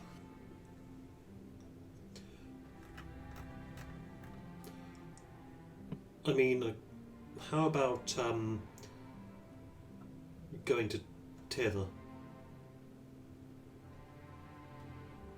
I could send you to Tether. Endlin's sisters have already met with some unfortunate circumstance. Mishaps. So, if you're really worried about sticking around, you can go one of those places. If not, give us a day to work some magic, eh? Yeah, if you can help us escape this realm, I can happily. Do we have a method to get them back, or? So you would have to return to your start zone where there was a magical mirror. Yeah. That was it's- only sort of down that way, wasn't Yeah, it? it's not too far. So it's difficult. You don't know for sure because you've never brought anyone else back through it. But in theory, there's no reason why. Or I use a coin for the world and just send them straight. That's not bad. Your coin. Do as you please. Yeah. I mean, I think I could get you there right now if you think you'll be safe there. Well, can the jailer follow? Is the jailer in the mine? No. The jailer is at the prison camp. Where's the prison camp? He moves it, but we escaped from the north, and they point sort of in this sort of direction. Right. Okay. So Well, When I'm you say all for music- going there and just shredding things. I'm up for shredding some shit, to be honest. Well, I mean, I thought you might be. You've got a certain proclivity to destroy anything even remotely resembling the J word. Yep. so there are still many prisoners there. So please be careful with your destruction. Oh, we can be surgical when we want to be. Despite being like a red rag to a minotaur, he'll still be very precise. Can Well, you tell us how long ago you were at the prison camp? hours, a day, maybe. He should still be there. And when you say it moves around, magically, or is it like on wheels? Well, he just picks it up and carries it sometimes. Right. Is the prison camp just full of other bees? Yeah. Is the prison maybe a white three-dimensional box with layers that can be pulled out? Yeah. How did you know? Oh, it's just something about the whole setup just brings me up in hives.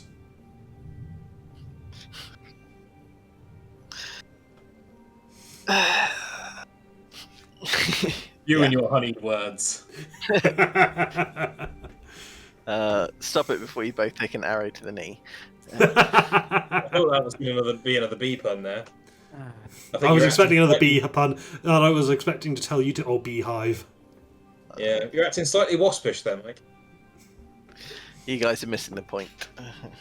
And that's the sting in the tail. Exactly. Mike's got some barbed words for us. I So- don't know, I think he's pretty buzzing.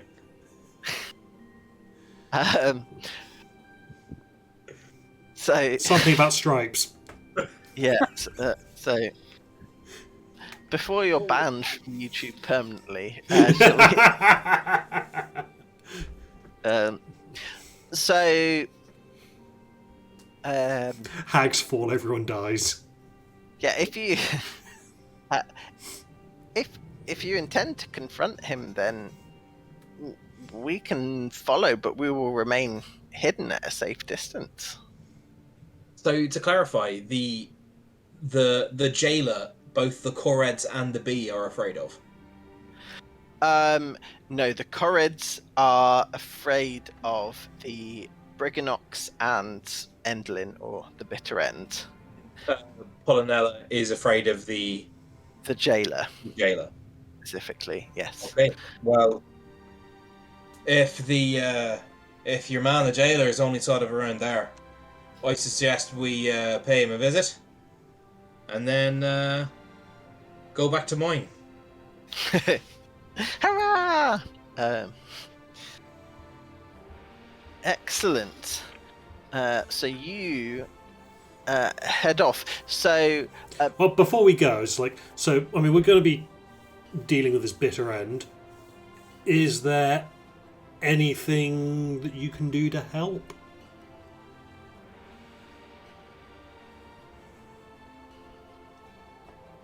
well,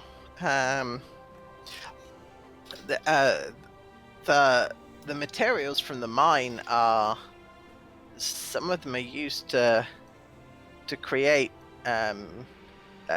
copper rods, and they gesture at the lightning poles. We think that she uses that as her power, but we do not know. We do not understand the elements of the sky. Only the Human element. hearing is a little industrial sabotage wouldn't exactly go amiss. No. I'm sure it wouldn't hurt. Marvelous. What game is on the board? It is. It does actually say. Believes. Blah,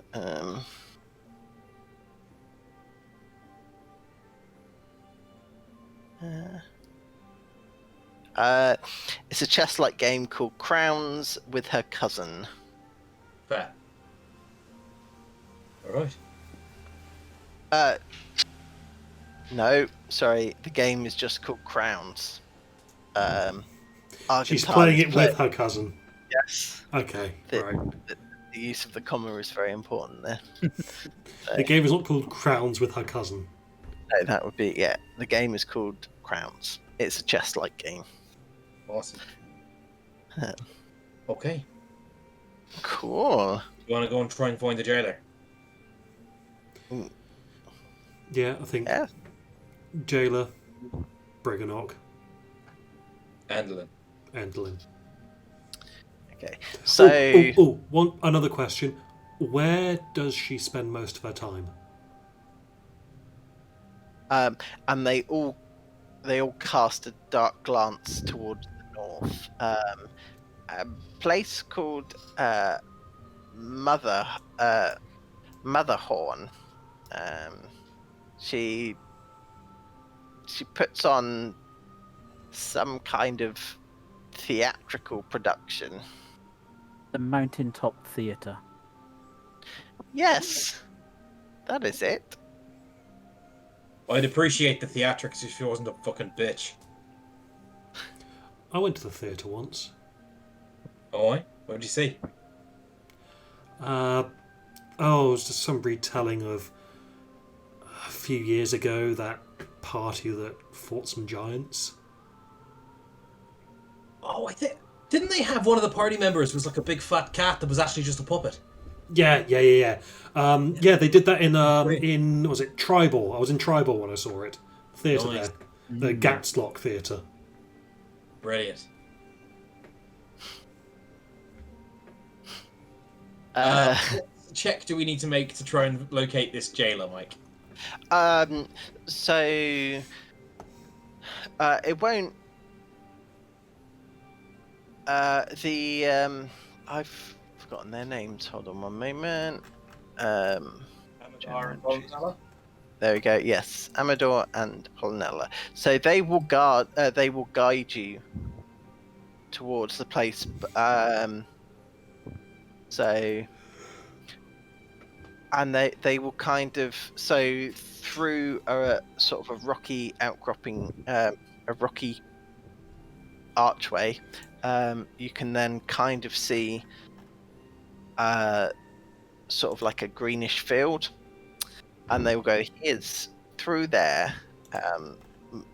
Beware the jailer. And then they will hang back. And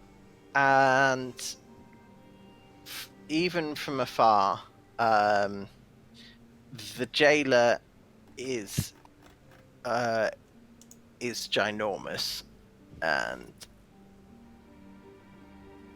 What does it look like? What Yeah. kind of creature? hold on, because I do have a picture of. Nope. Come on. There we go. So, if I show that to players. Oh, Amazing. Haha. Hey, Freya, mhm. you know what the last play I saw was called? The King and I. Nope. He summons both weapons to his hands. Shadow of the Colossus. I love that game. Yeah. Favorite PS2 game. So, there is. So he's a Cyclops. He is a massive beekeeper, and I mean that in both senses of the word. he is in beekeeping gear, and is trying to tend to the hive that he's able to carry around with him. So I try and sneak up closer to him. yeah, absolutely. How tall is this Cyclops? So let me pull up his actual stats, because naturally it doesn't tell me there.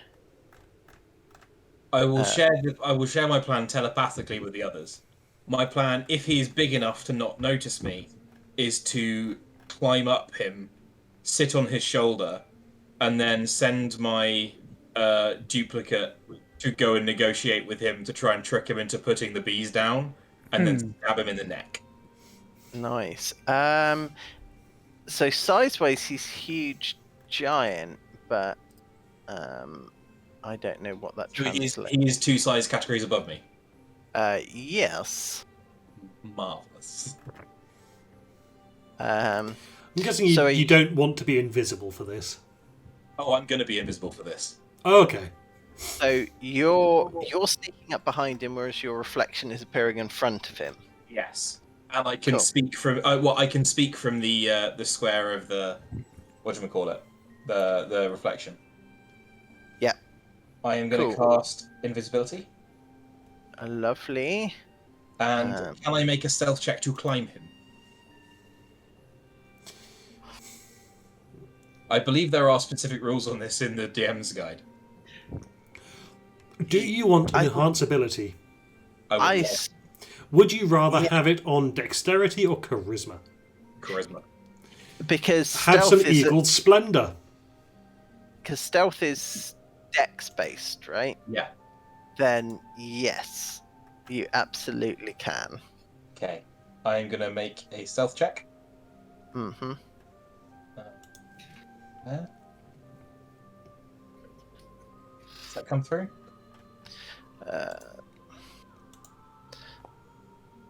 That's 25. Bear in mind I have invisibility, so I have an advantage. I'll take the 25 and add a d6. That's why it had the picture up. So that is a 28 on the stealth. Okie dokie. As far as you can tell, he does not seem to notice you. What are you guys doing while Tommy is enacting his plan? Because I don't want to just sort of do the thing.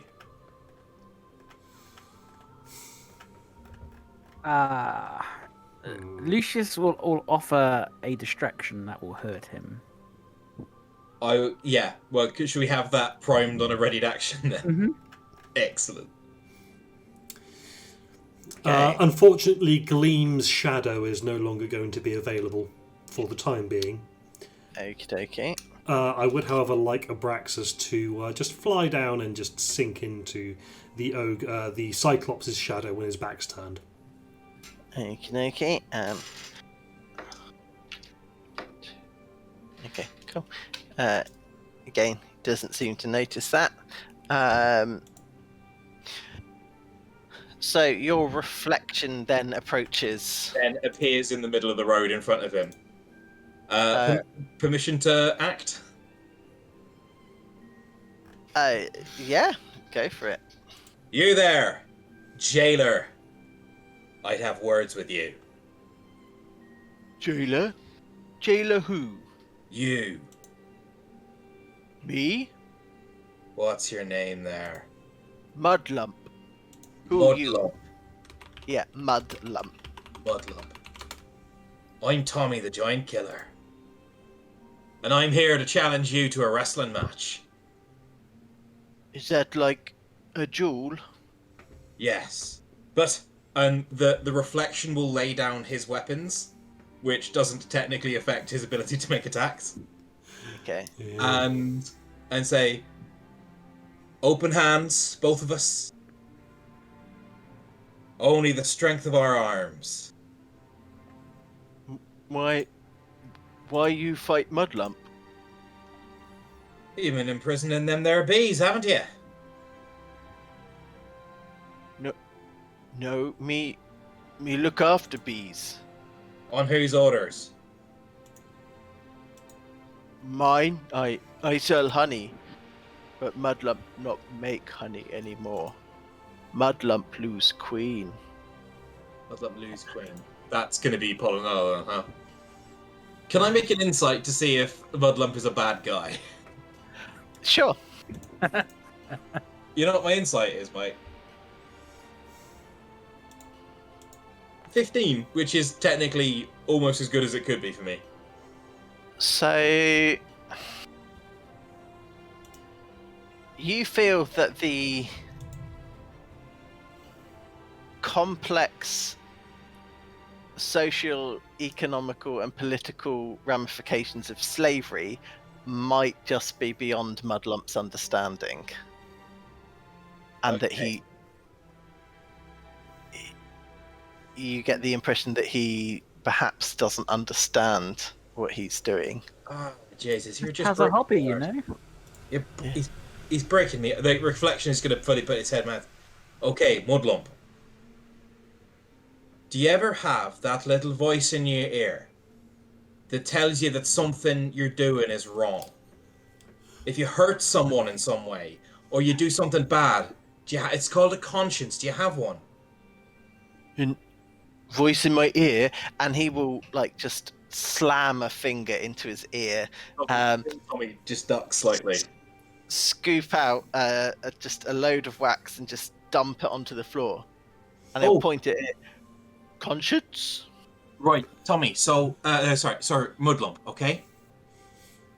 Do you want to be a nice person, Mudlump? Do you want to do good things? Nice person, good things. Okay, so do you like nice things happening to you? Nice things never happen to Mudlump. Ah, well, do you want me to tell you how nice things could happen to you? Okay. So, if you do nice things for other people, they sometimes do nice things for you back. You understand? Like trade deal. Me sell honey. I give them honey, it nice. They give me money, it nice. Nice things. A little bit like that, yes. But, can you imagine? You see how big I am, and the duplicate will gesture to himself. And then gesture at Mudlump. And you see how big you are? Imagine if there was someone as bigger as you are than you. A really giant. Oh. That'd be really scary, right? Yeah, Dad was scary, yes. Can you imagine if that person made you sit in a tiny box and work for free forever? Would you be happy? No. So... Mudlump killed Dad for doing that. Exactly. Mudlump, I think this is the beginning of a feckin' beautiful friendship. Because Friendship? I also hate my father. I've been confronting that a lot recently. But I think we could be friends. And so, you know the bees that make your honey? They actually are really sad. They feel like you did when your dad locked you in a box. Because you make them have... You force them to make honey for you. You understand? Bees no feel. Bees not only feel it, they think as well. And the bees are very sad. Oh. So, what if you could do something else? If you could find another line of work that would not make the bees sad, would you want to do that? Mudlump only know how to look after bees, but bees sad. So if I make bees happy, Queen come back? Well, that's a conversation you'd have to have with the bee, but you'd have to ask. Where is Bee? Tell you what. I'll go and speak to the bee, and you just stand there and listen out for that little voice of conscience in your ear. The one that tells you how to get nice things, okay? Okay. The reflection is gonna walk off. Yep. And I'm going to recast. I'm going to spend a psychic knack to be able to communicate with Pollinella. Okay. Yep. And let me just knock off that psionic die. Yeah, there we go. And say, jeez, the big fecker's an idiot, but I don't think he's actually malicious. Like, could we employ him as a bodyguard for your hive or something? Would you want to do that? If we got him to set all your bees free. Well. If he's not jailing you anymore. I mean, I understand that's a lot to ask, but I don't have it in me to... Well, I do have it. Look at me. I do have it in me to stab him, but I don't want to. If he sets the bees free, then we can create a new queen. But I cannot be the queen of that hive anymore. I am in love. I must... No, for sure. Okay. Tell you what. I'm going to have a word with the big guy and see if we can get those bees set free. At which point, Tommy will whisper, and when I say whisper, probably talk quite loudly into the voice of the... I am going to make myself an advisory performance roll at advantage. Thank you for the charisma there. Would this be performance or persuasion? Persuasion. So that is advantage because of the whatchamacallit? Is that even coming through? My computer is so slow right now. Yeah. No, you've got, so 19. Sure. 19. Okay. I am also going to add another psionic die for a 22 total. Good roll. There we go. D&D bonus taking ages to update. I should have 2 psionic uses. And I will say, Mudlump, this is your conscience. You couldn't hear me for a long time because there was big wax in your ear. But now I'm here to tell you how to get nice things. Oh, okay. What you need to do is set all the bees free so they can go off, and you trust them to go off, and then you look after them. You be a friend to the bees. Alright? Bees need queen. They can make another queen. Oh. Trust me, I'm a bit of your brain that's much cleverer than you are. So I must be right. That makes sense. Yeah. What happened to old queen? Well, the old queen had to go somewhere, and it was important. Oh. She come back? No. Oh. But you could be like a loyal vassal knight protector. You could be a big, scary person that protects the queen.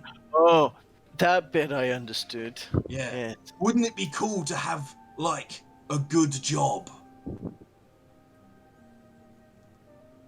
Yes, Mudlump like that. Yeah. A big, social, collaborative, unionised partnership. And Tommy will think for a second and say, a big, friendly, happy family where everyone has nice things. And the more nice things other people have, the more nice things we, as Mudlump, have. Oh. More bee happy, more Mudlump happy. Brain think good. Brain do think good. Mudlump agree.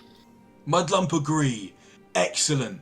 Well, I think what we've got to do, Mudlump, because I'm only the thinky bit of the brain, you're the doey bit. What you got to do is take the lid off for that big bee prison and let them all go. Oh. So he'll just plonk it on the ground, and he will lift up the top. Bye, bee. And then the duplicate will step back out in where the bees are leaving and say, fine cloud, enormous cloud of terrifying bees. My large friend here would like to offer an apology. And then real Tommy will say, we should say sorry, bees. Sorry, bees. I didn't realise. I didn't realise. Because I'm very big and you're very small. Me big, you small. And I'm very stupid. I'm dumb. Except for the bit of my brain which is very clever and handsome. Apart from Wexy brain. Yeah. And can I try and make a persuasion roll on the bees that I say, fine bees, arrayed as you are. My large friend here has offered to take up a more collaborative partnership with your fine selves and act as a host and a steward, but no longer as a jailer. Would that be amenable to your fine selves? So, which one of you is saying that? The duplicate. What are the properties of the duplicate? So, does it count as a magic object? It's an object, yeah. But it still has physical presence. It's a clone of me, and yeah, appears as like a grey presence, yeah. Yeah.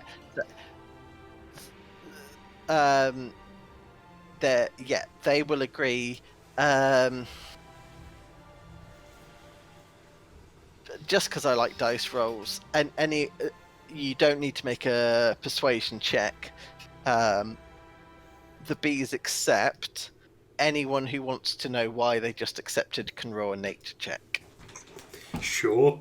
I would love to. 60. Excuse me, 16. Oh, I thought you said 60 then. I was like, good God. So, Tommy, you've got no idea. Lucius and Freya, quite possibly there's a level of pheromones that are imbued upon your physical forms to give you a level of trust. So where Polinella trusted us.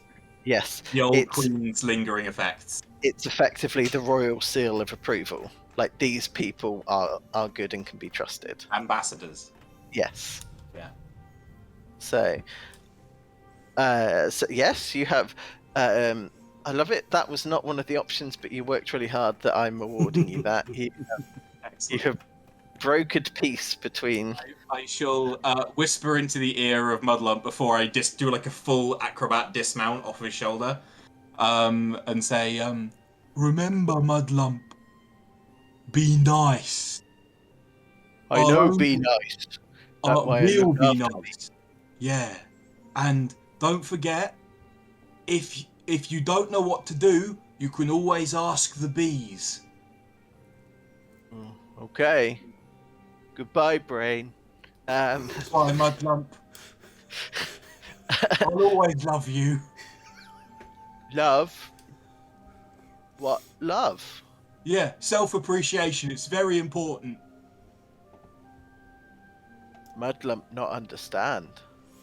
Mudlump doesn't need to understand to be a little diamond, does he? I mean, if we wanted to cut a fade to black, I would be happy to spend an hour just out of character, an hour, or the time skip an hour of Tommy explaining love to Mudlump. Oh yeah, because Tommy is the absolute watchkeeper of healthy emotional bonding. I mean, I think it would be good for him as well. Well, it might, yeah. Is that something you would like to do? Like, if we skip ahead? Sure, I'd be happy to. So, that is actually one of the original pass criteria. Mudlump does not know what love is. However,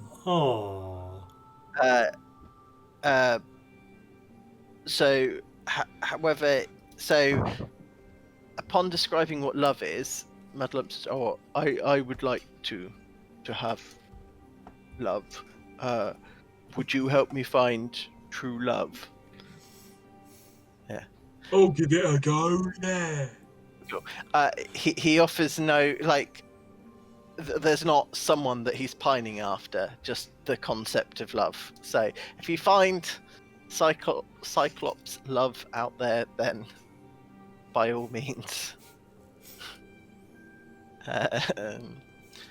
Mudlump would be appreciative. However, yes, you have broken peace between. Well, Mudlump, you see, philosophers think there are three kinds of love. There is eros, romantic love, philia, which is the love of friends, equals, and the love of what you do, and agape, which is an altruistic kind of love. There's horny love, there's friendly love, and there's general be nice to everyone love. Oh, that's a criminal pun, and I fucking love it, Ryan.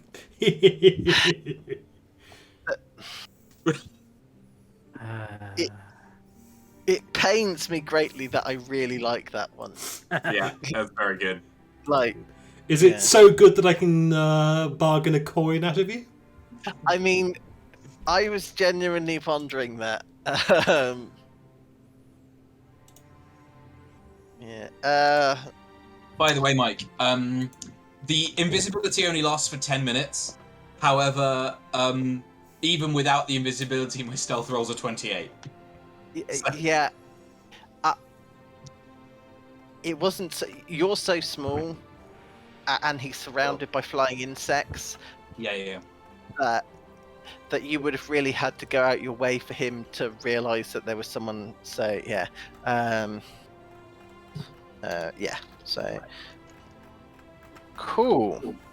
Yeah. Tommy will like do a flip off of the off of the Cyclops shoulder and land back. Right.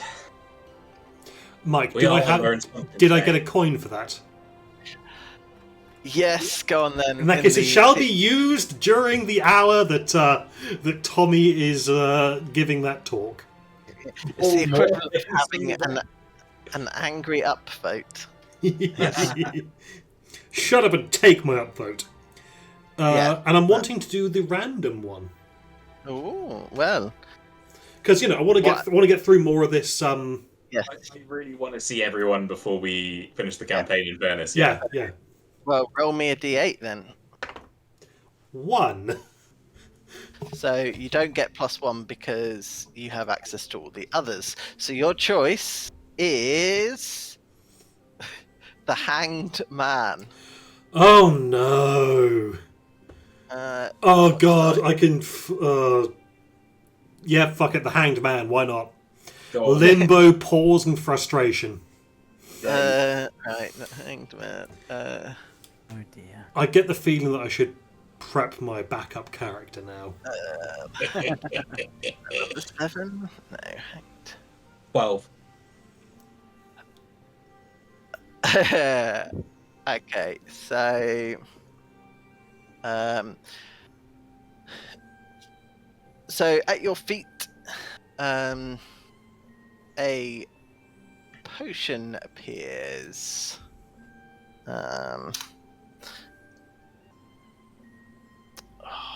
Hold on, it doesn't.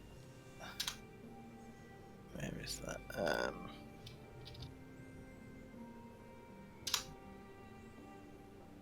There we go.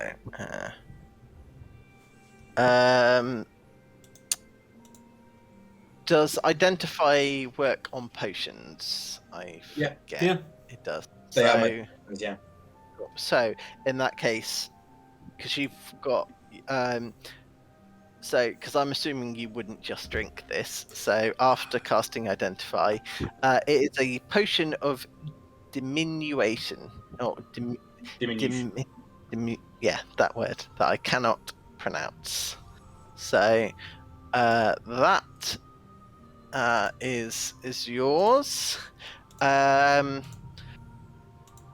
air seems thicker. It takes a lot more effort to just move about. Mechanically, all of your movement is halved For everyone. for everyone. Ooh. However, the thickness in the air seems to be absorbing that level of movement, and you feel that you may be able to so you feel like you may be able to channel that. So your movement is half for the rest of the session. However, you may each cast the banish spell once. Banishment. Mm-hmm. Oof. So there you go. You get 1 potion of diminution. Movement is halved, but you can, however, cast banishment once. Okay. So there you go. Bit of a mixed bag there, I feel. Fair. Well, where the old the ethics for dummies lesson draws to a close, I I guess, do we, like, bees naturally nest rather than live in hives, so should we escort them to somewhere where they can nest up? Would they be happier in hither or thither? So they are native to this land. Ooh, frost bees.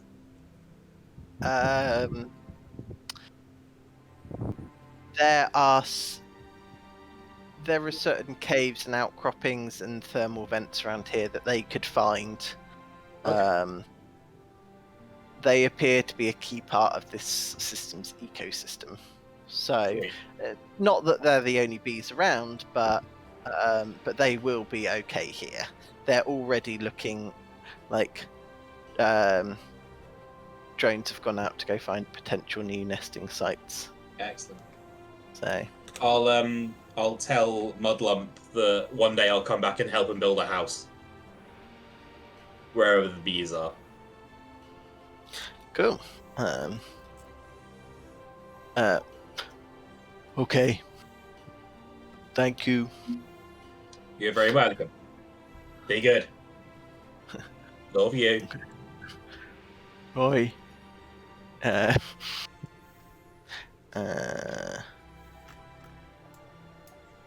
Okay. I'll turn to the others and say, you know what? You know what's strange about my life recently? That does not hit top 25 weirdest conversations of this week. Oh well, should we go to the mine? Yeah, let's go to the mine. To the mine. Right. Lovely. So, That was beautiful, by the way. I was expecting combat, and then you pulled that out of the bag. That was amazing. Thank you. I was like, Mudlump's story is a little bit heartbreaking. So I was like, I won't stop you from murking this guy, but I really hope. Fully ready to gank him in the neck, and then he started speaking. Oh Jesus! You remind me of Burley. You know what? You remind me. You're like a bigger, stupider Burley, and I didn't think that was possible. How can you? It'd be like shanking a puppy, a giant fucking puppy. So on your way to Briganock Mine, you enter an area of greenery, where you encounter 3 giant goats. So they're kind of grazing on grass. However, as you approach, they look at you, and then in Elvish, which is then translated into Fey, they will each speak a phrase. So, when the moon obstructs... No, I can't do that. When the moon obstructs the sun, creeping Lynn will come undone. I will write this all down as well for you guys in just a moment. The second goat says, "Play to her passions. Stay on script. A cat, a horn, or a shadow ripped." And then the third one will say, "The fool's scepter is the key." And now I will just... Getting real Macbeth Three Witches vibes from these fucking goats. I was expecting this to be a riff on the Billy Goat's gruff. And then I was just remembering Eldest Gruff from the Dresden books. Yeah. Babble, babble, toil and goats.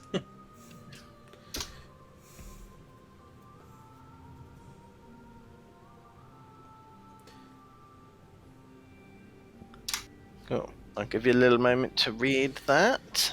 And that's it. So, when the moon obstructs the sun, that was what Lucius was saying about the eclipse being her weakness. Mm-hmm. It's certainly something that could well be inferred. Play to her passion, stay on script, a cat, a horn, or a shadow ripped.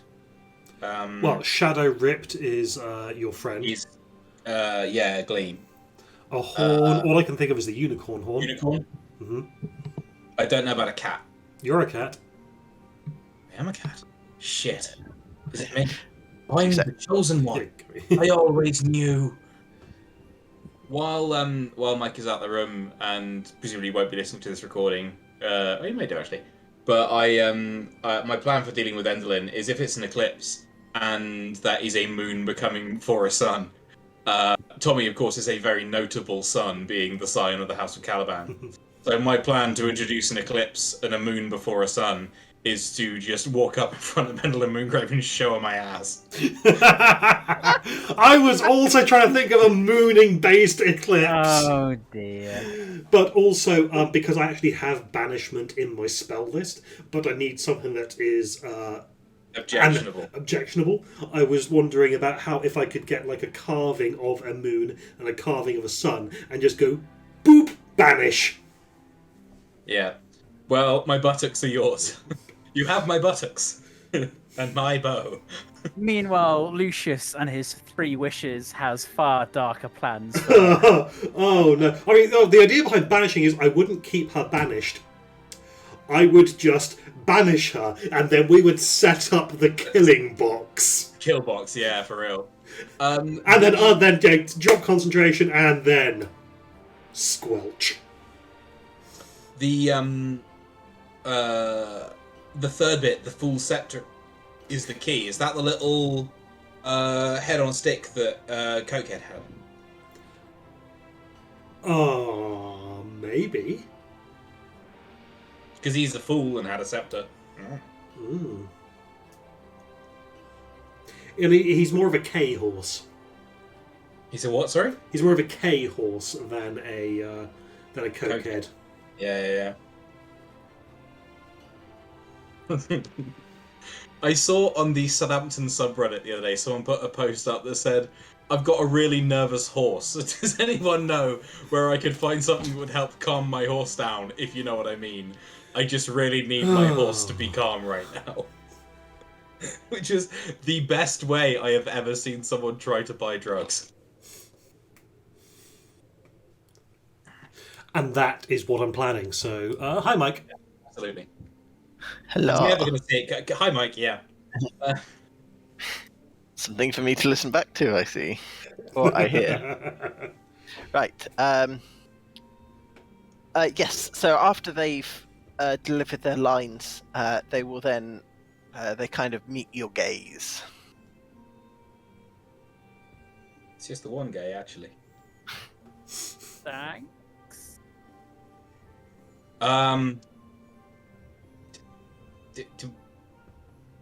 Okay. I mean, you're not telling us anything we didn't know already, mate. Do you want some grass? They will.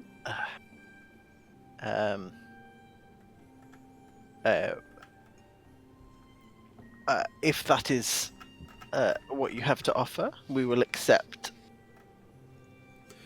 We've got various Do we have any trinkets as trinkets? well. Yeah,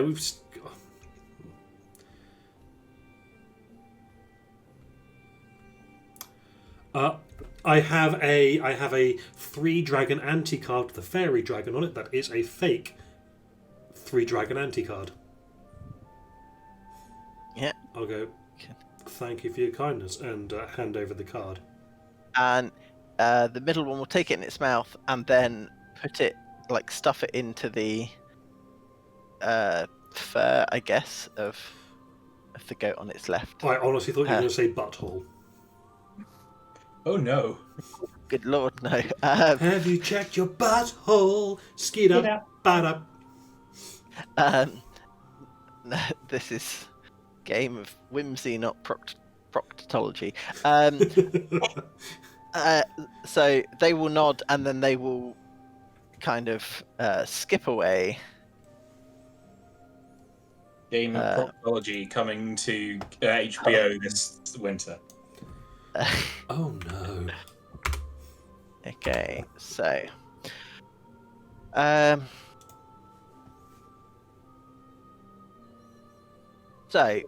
as you approach the mines, you see that there are dozens of stony sculptures of corrids all staring at the mine. Does it look like they are actually corrids, or They're not actually corrids. They appear to be sort of creepy carvings of corrids. So you hear the sound of hundreds of tiny pickaxes and hammers chipping away at stone. It emanates from the mouth of a cave that has fingers of rock reaching skyward above it. Statues of irate, hairy creatures with cloven hooves are positioned so that they lean around trees and peer over boulders, all staring balefully at the cave entrance.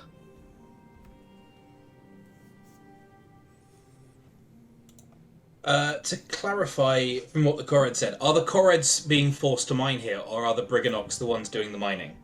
Briganox are the ones doing the mining. I'm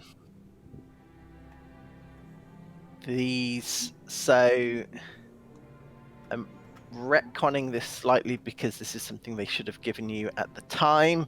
The Corrids have created these as sort of either a taunt or a warning towards the Briganox, but this is as close as they've gotten. Do you want to do this? Well, I mean, after chatting with Mudlump, or Mucklump, or whatever his name was, Aye. do we know that these guys are working for her willingly? Are they Fine. too stupid to know that they're doing the wrong thing?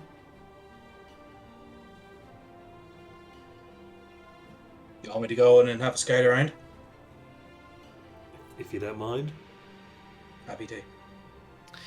Okay, so as Tommy enters the cave, the tapping, like the mining noises, stop.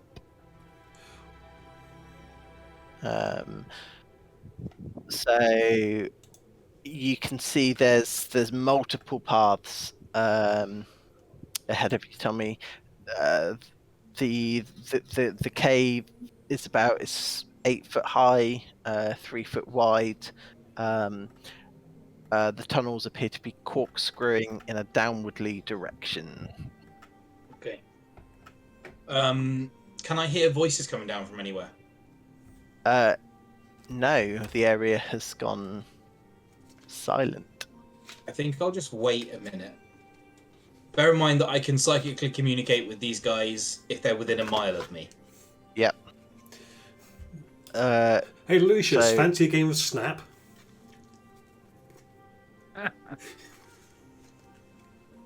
So after about a minute or so, you can hear more tapping and mining coming from sort of deeper beneath you.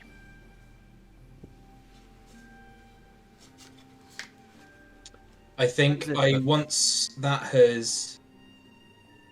I hear it start again, I'm gonna start walking a little bit further down.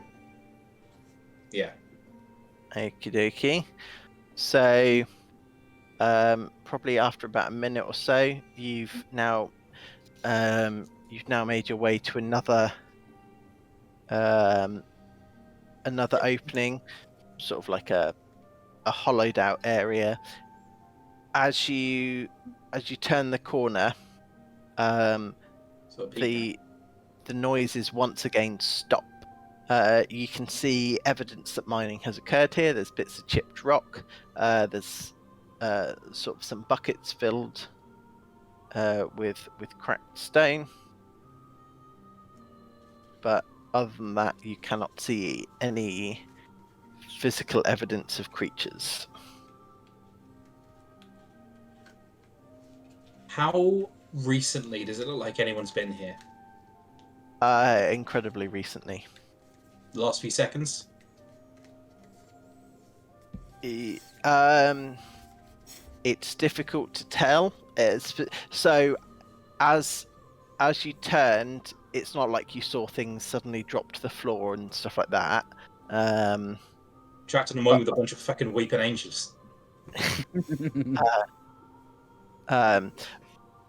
But there's no like spider webs or anything like that.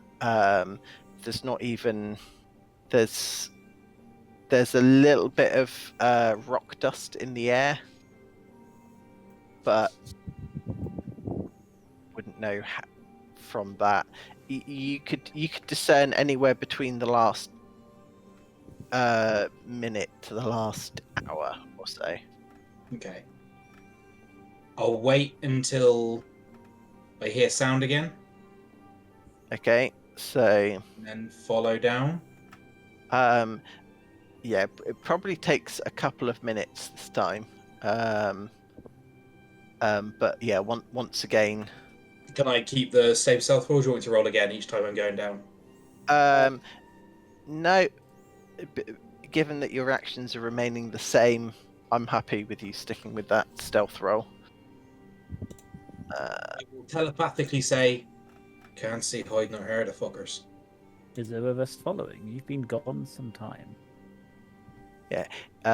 Tommy's been gone at this stage about 6-7 minutes. Maybe.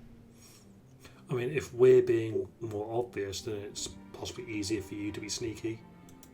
Go for it. Yeah. Yeah, come on down, join the party.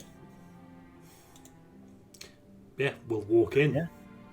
Lovely. Okay, so are you going towards Tommy's position? Or Yeah. If we like, if we hit like a split in the system, we'll go. Which way did you go? Or Yeah. Yeah. just in the same direction. that's fine. Yeah. So yeah, so you'll reach the same area that Tommy's currently in, and you can hear mine picks going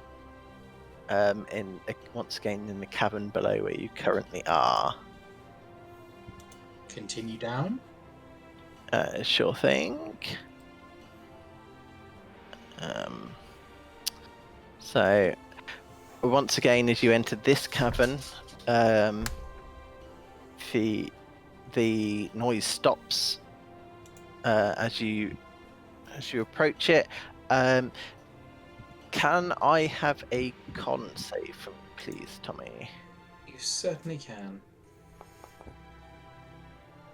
It's a 14. Okay, so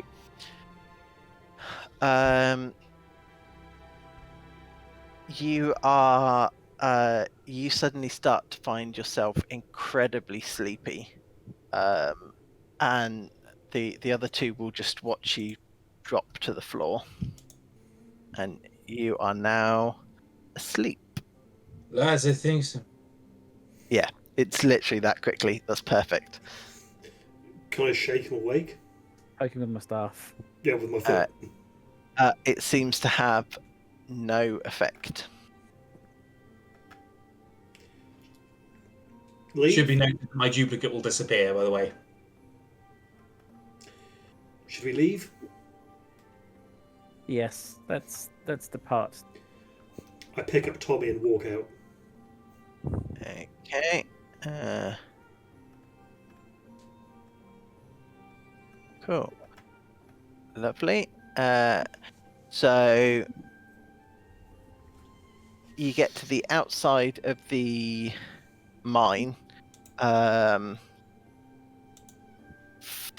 Freya, are you immune to sleep effects, or is that just Lucius? I am not immune to any kind of effects like that. Cool. Can I have a... So you... As you're getting out of the cave, can I have a con save from you as well, please? Lucius, I believe you can't be put to sleep. I don't.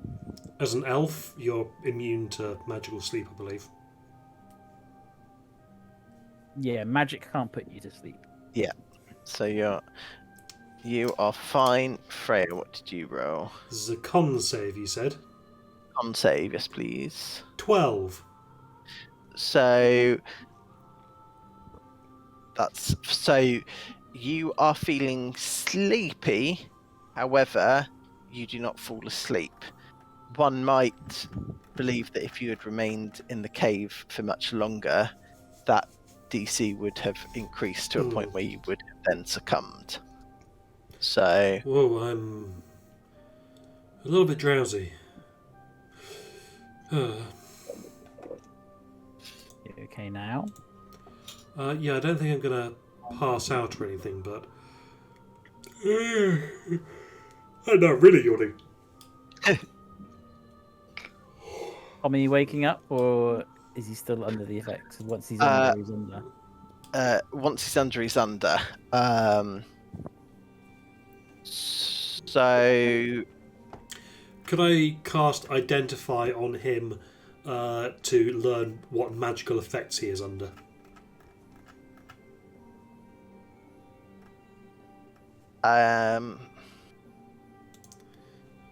Does No, never mind. I don't think that would Oh. work because it's got to be done on an object, doesn't it? If you instead touch a creature throughout the casting, you learn what spells, if any, are currently affecting it.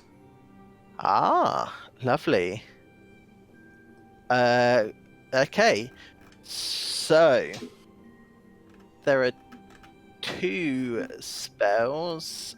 There is a magical sleep spell,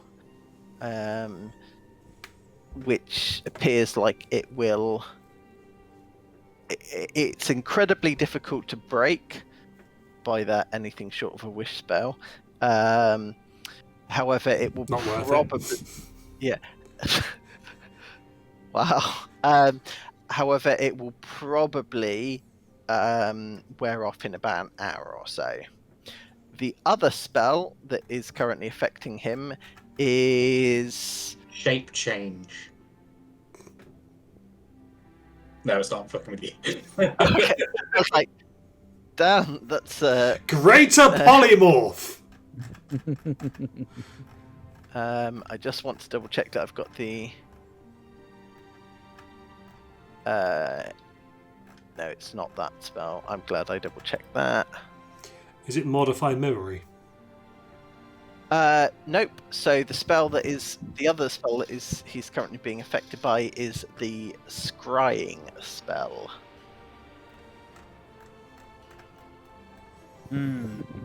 Excellent. So, what would you like to do for an hour?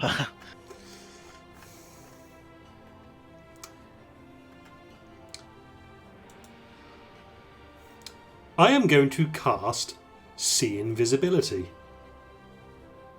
Okay. I can see invisible creatures, including the scrying orb. Okay. So for the duration, I see invisible creatures and objects. This is for an hour, as if they were visible. You can see into the ethereal plane. Ethereal creatures and objects appear ghostly and translucent.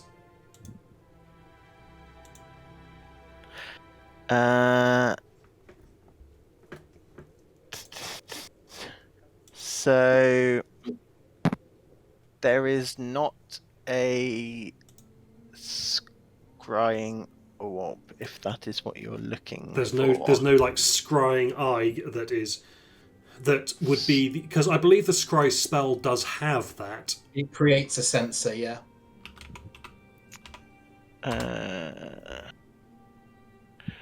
Oh. Oh no. Mine, I am revealed.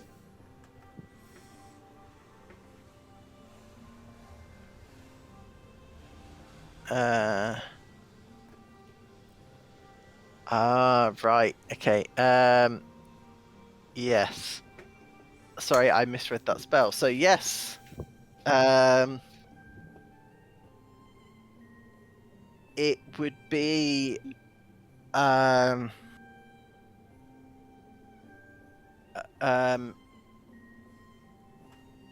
how, so yeah, it would be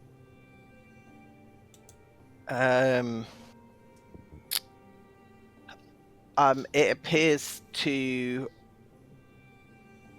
to be one of the buttons in his waistcoat has been replaced with a Scrying yeah. trigger. Yes.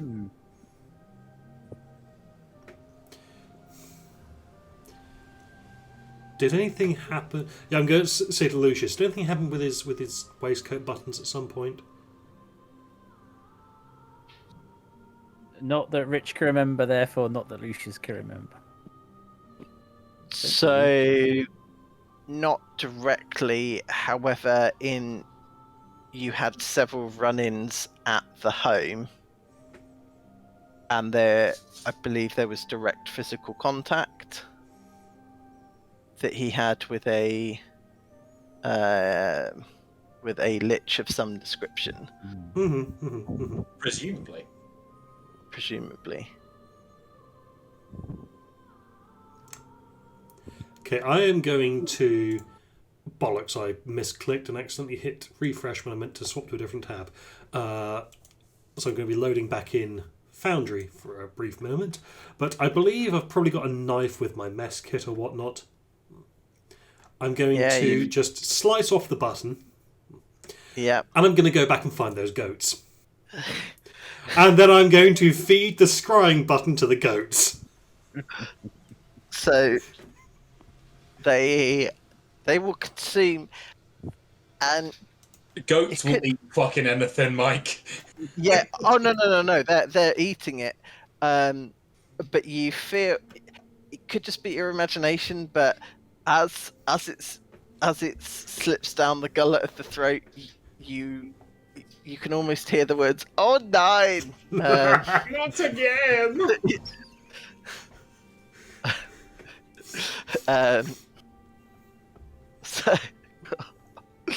So yes, okay. And as thanks, I'll give the goat a great big hug. Freya's not good with her words. But you have inadvertently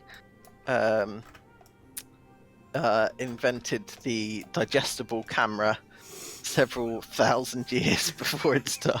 Fucking pill cam, Jesus. Just, that goat gets ascending from somewhere across the multiverse.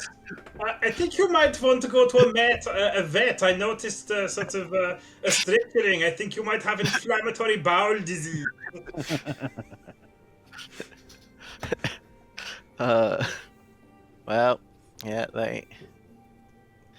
they could well have been cursed by some crones. Yep. So,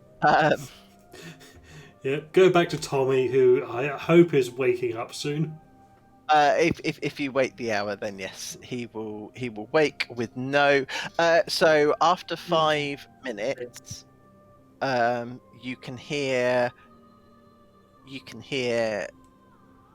as if work has resumed back in the mine. Although this sounds different.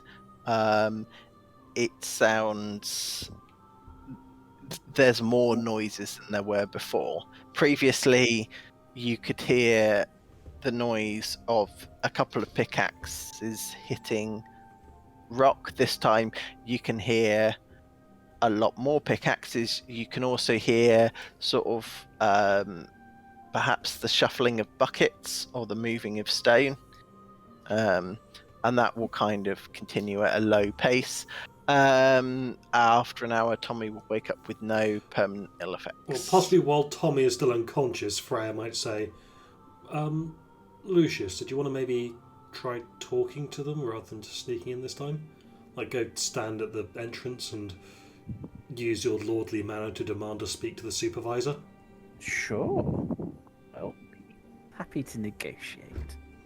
Cool. I'll keep an eye on Kitty Boy here. Mm-hmm. Just going down for a brief cat nap. Okay, so Do I find a marker pen just lying around somewhere? you could construct one out of chalk. That would be probably the equivalent. I'd be insulted if you didn't. I'd keep one in my left breast pocket for just such an occasion. I was thinking maybe when Mike mentioned chalk, I could give you whiteface. Yeah.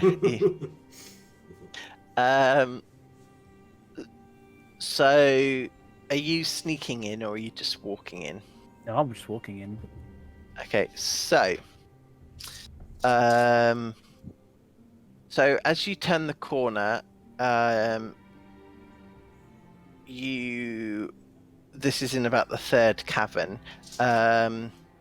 You will see there's probably about 8 Briganox, which look like. Interestingly, Joe, you're muted.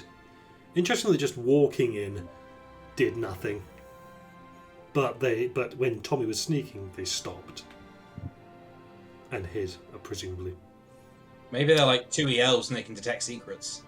So,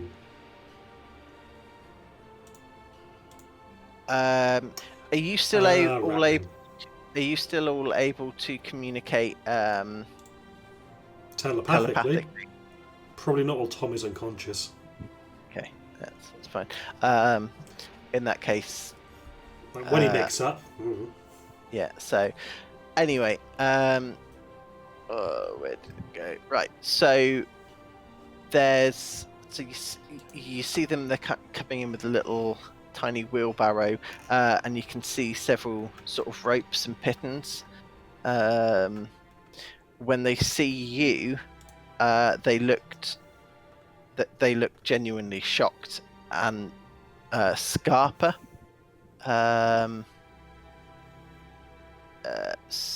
So. Also, I will put Vigilant Blessing on you, so if you do get into combat, you have advantage on your initiative roll. Cool. So, yeah. So you can the Briganox will literally just scarper away into a nearby cave. You there, come back, and then I will cast suggestion on one of them as they're running away. Lovely. Come talk to me. Is that a whiz saving throw? Yes, wisdom saving throw. Carry on. Yeah, that's fine. That is a fail. So it turns around and comes back. If I may, given what happened in the other campaign, I will retcon that slightly. You there, come have a conversation with me, because I know that if they can complete their task sooner, then they will do so. So So yeah, it failed that. It rolled a 4. So we'll come back and it goes.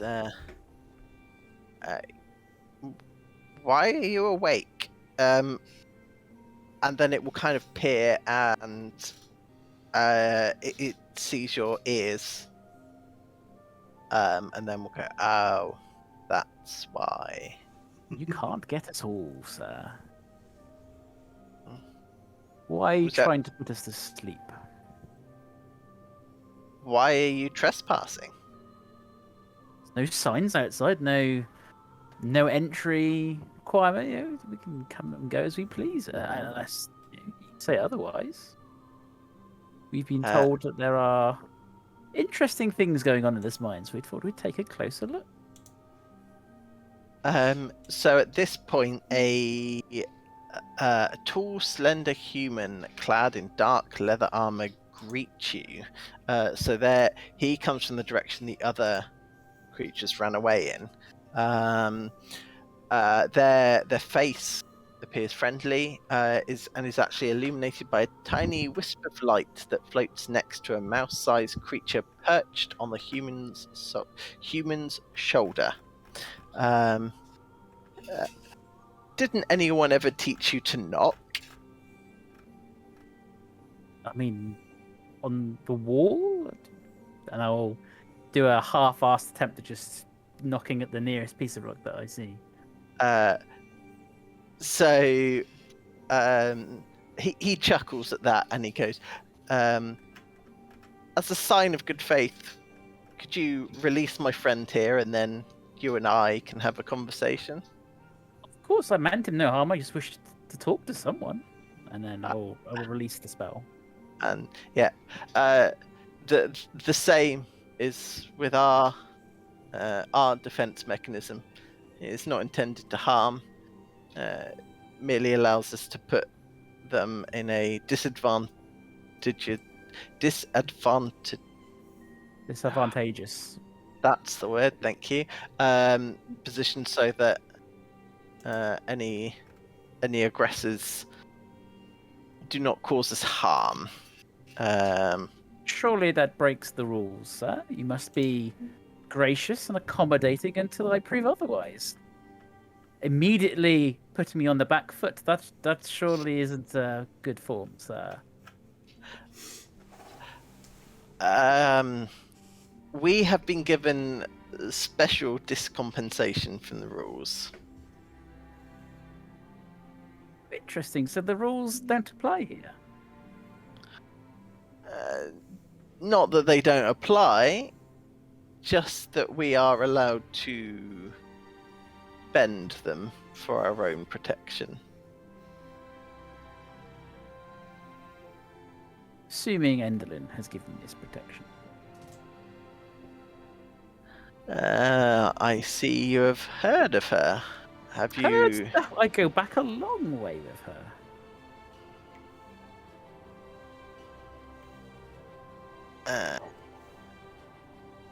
Yeah, okay.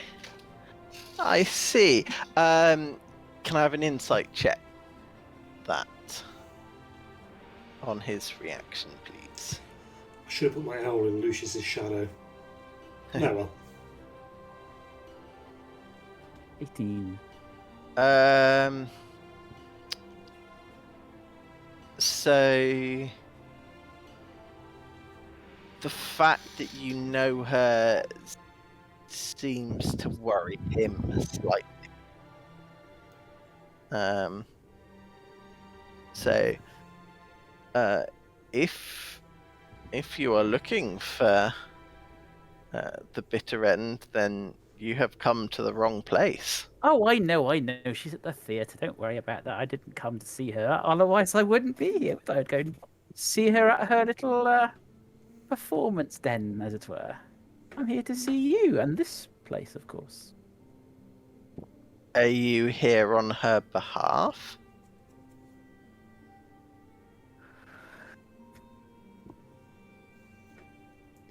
Rich trying to decide whether to lie. Hmm. Thing is, I don't know which one it would be. What he said, whichever one he said. No, not today. I will be speaking to her soon, but not official business this time. Ah, good, because we are keeping to her schedule. She has no reason to harm the elder. I implied nothing of the sort, sir. Then, what business do you have here?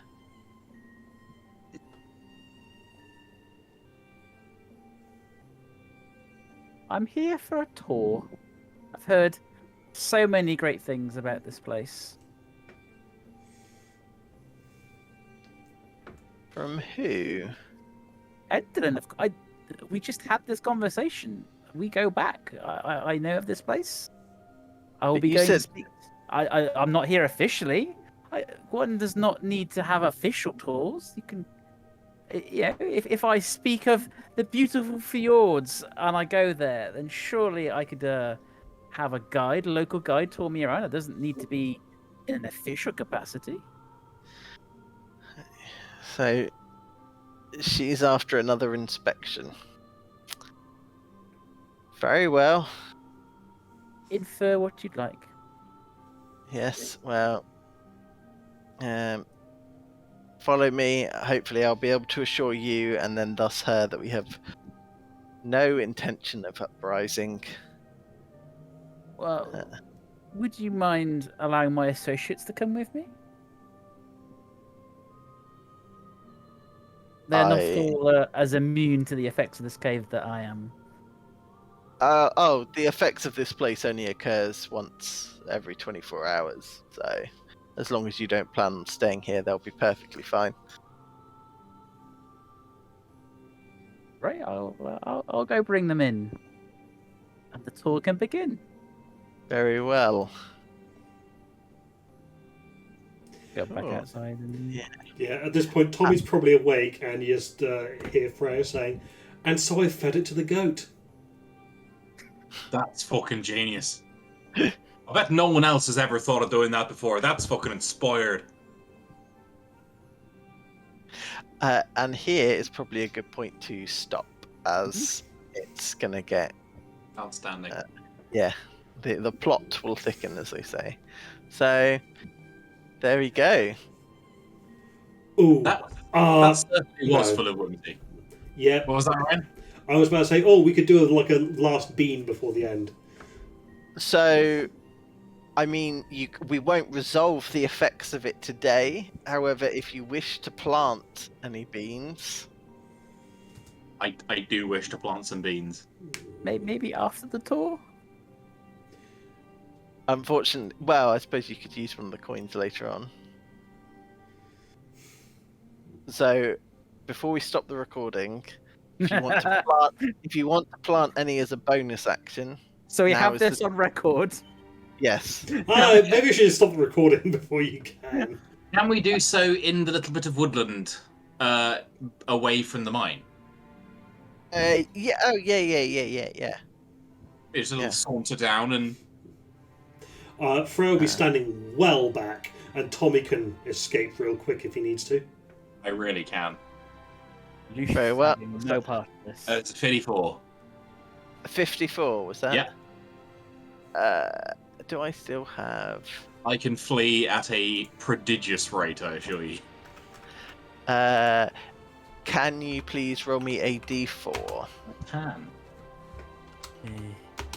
3.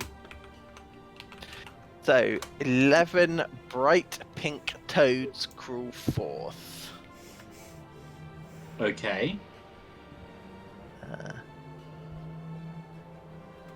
Do they do anything? It depends what you do to them. But that Should we is wait for next week? yes. Cool. So, yeah, because it can go one of two ways. So we'll wrap up. So yeah, you can stop the recording at this stage, I think.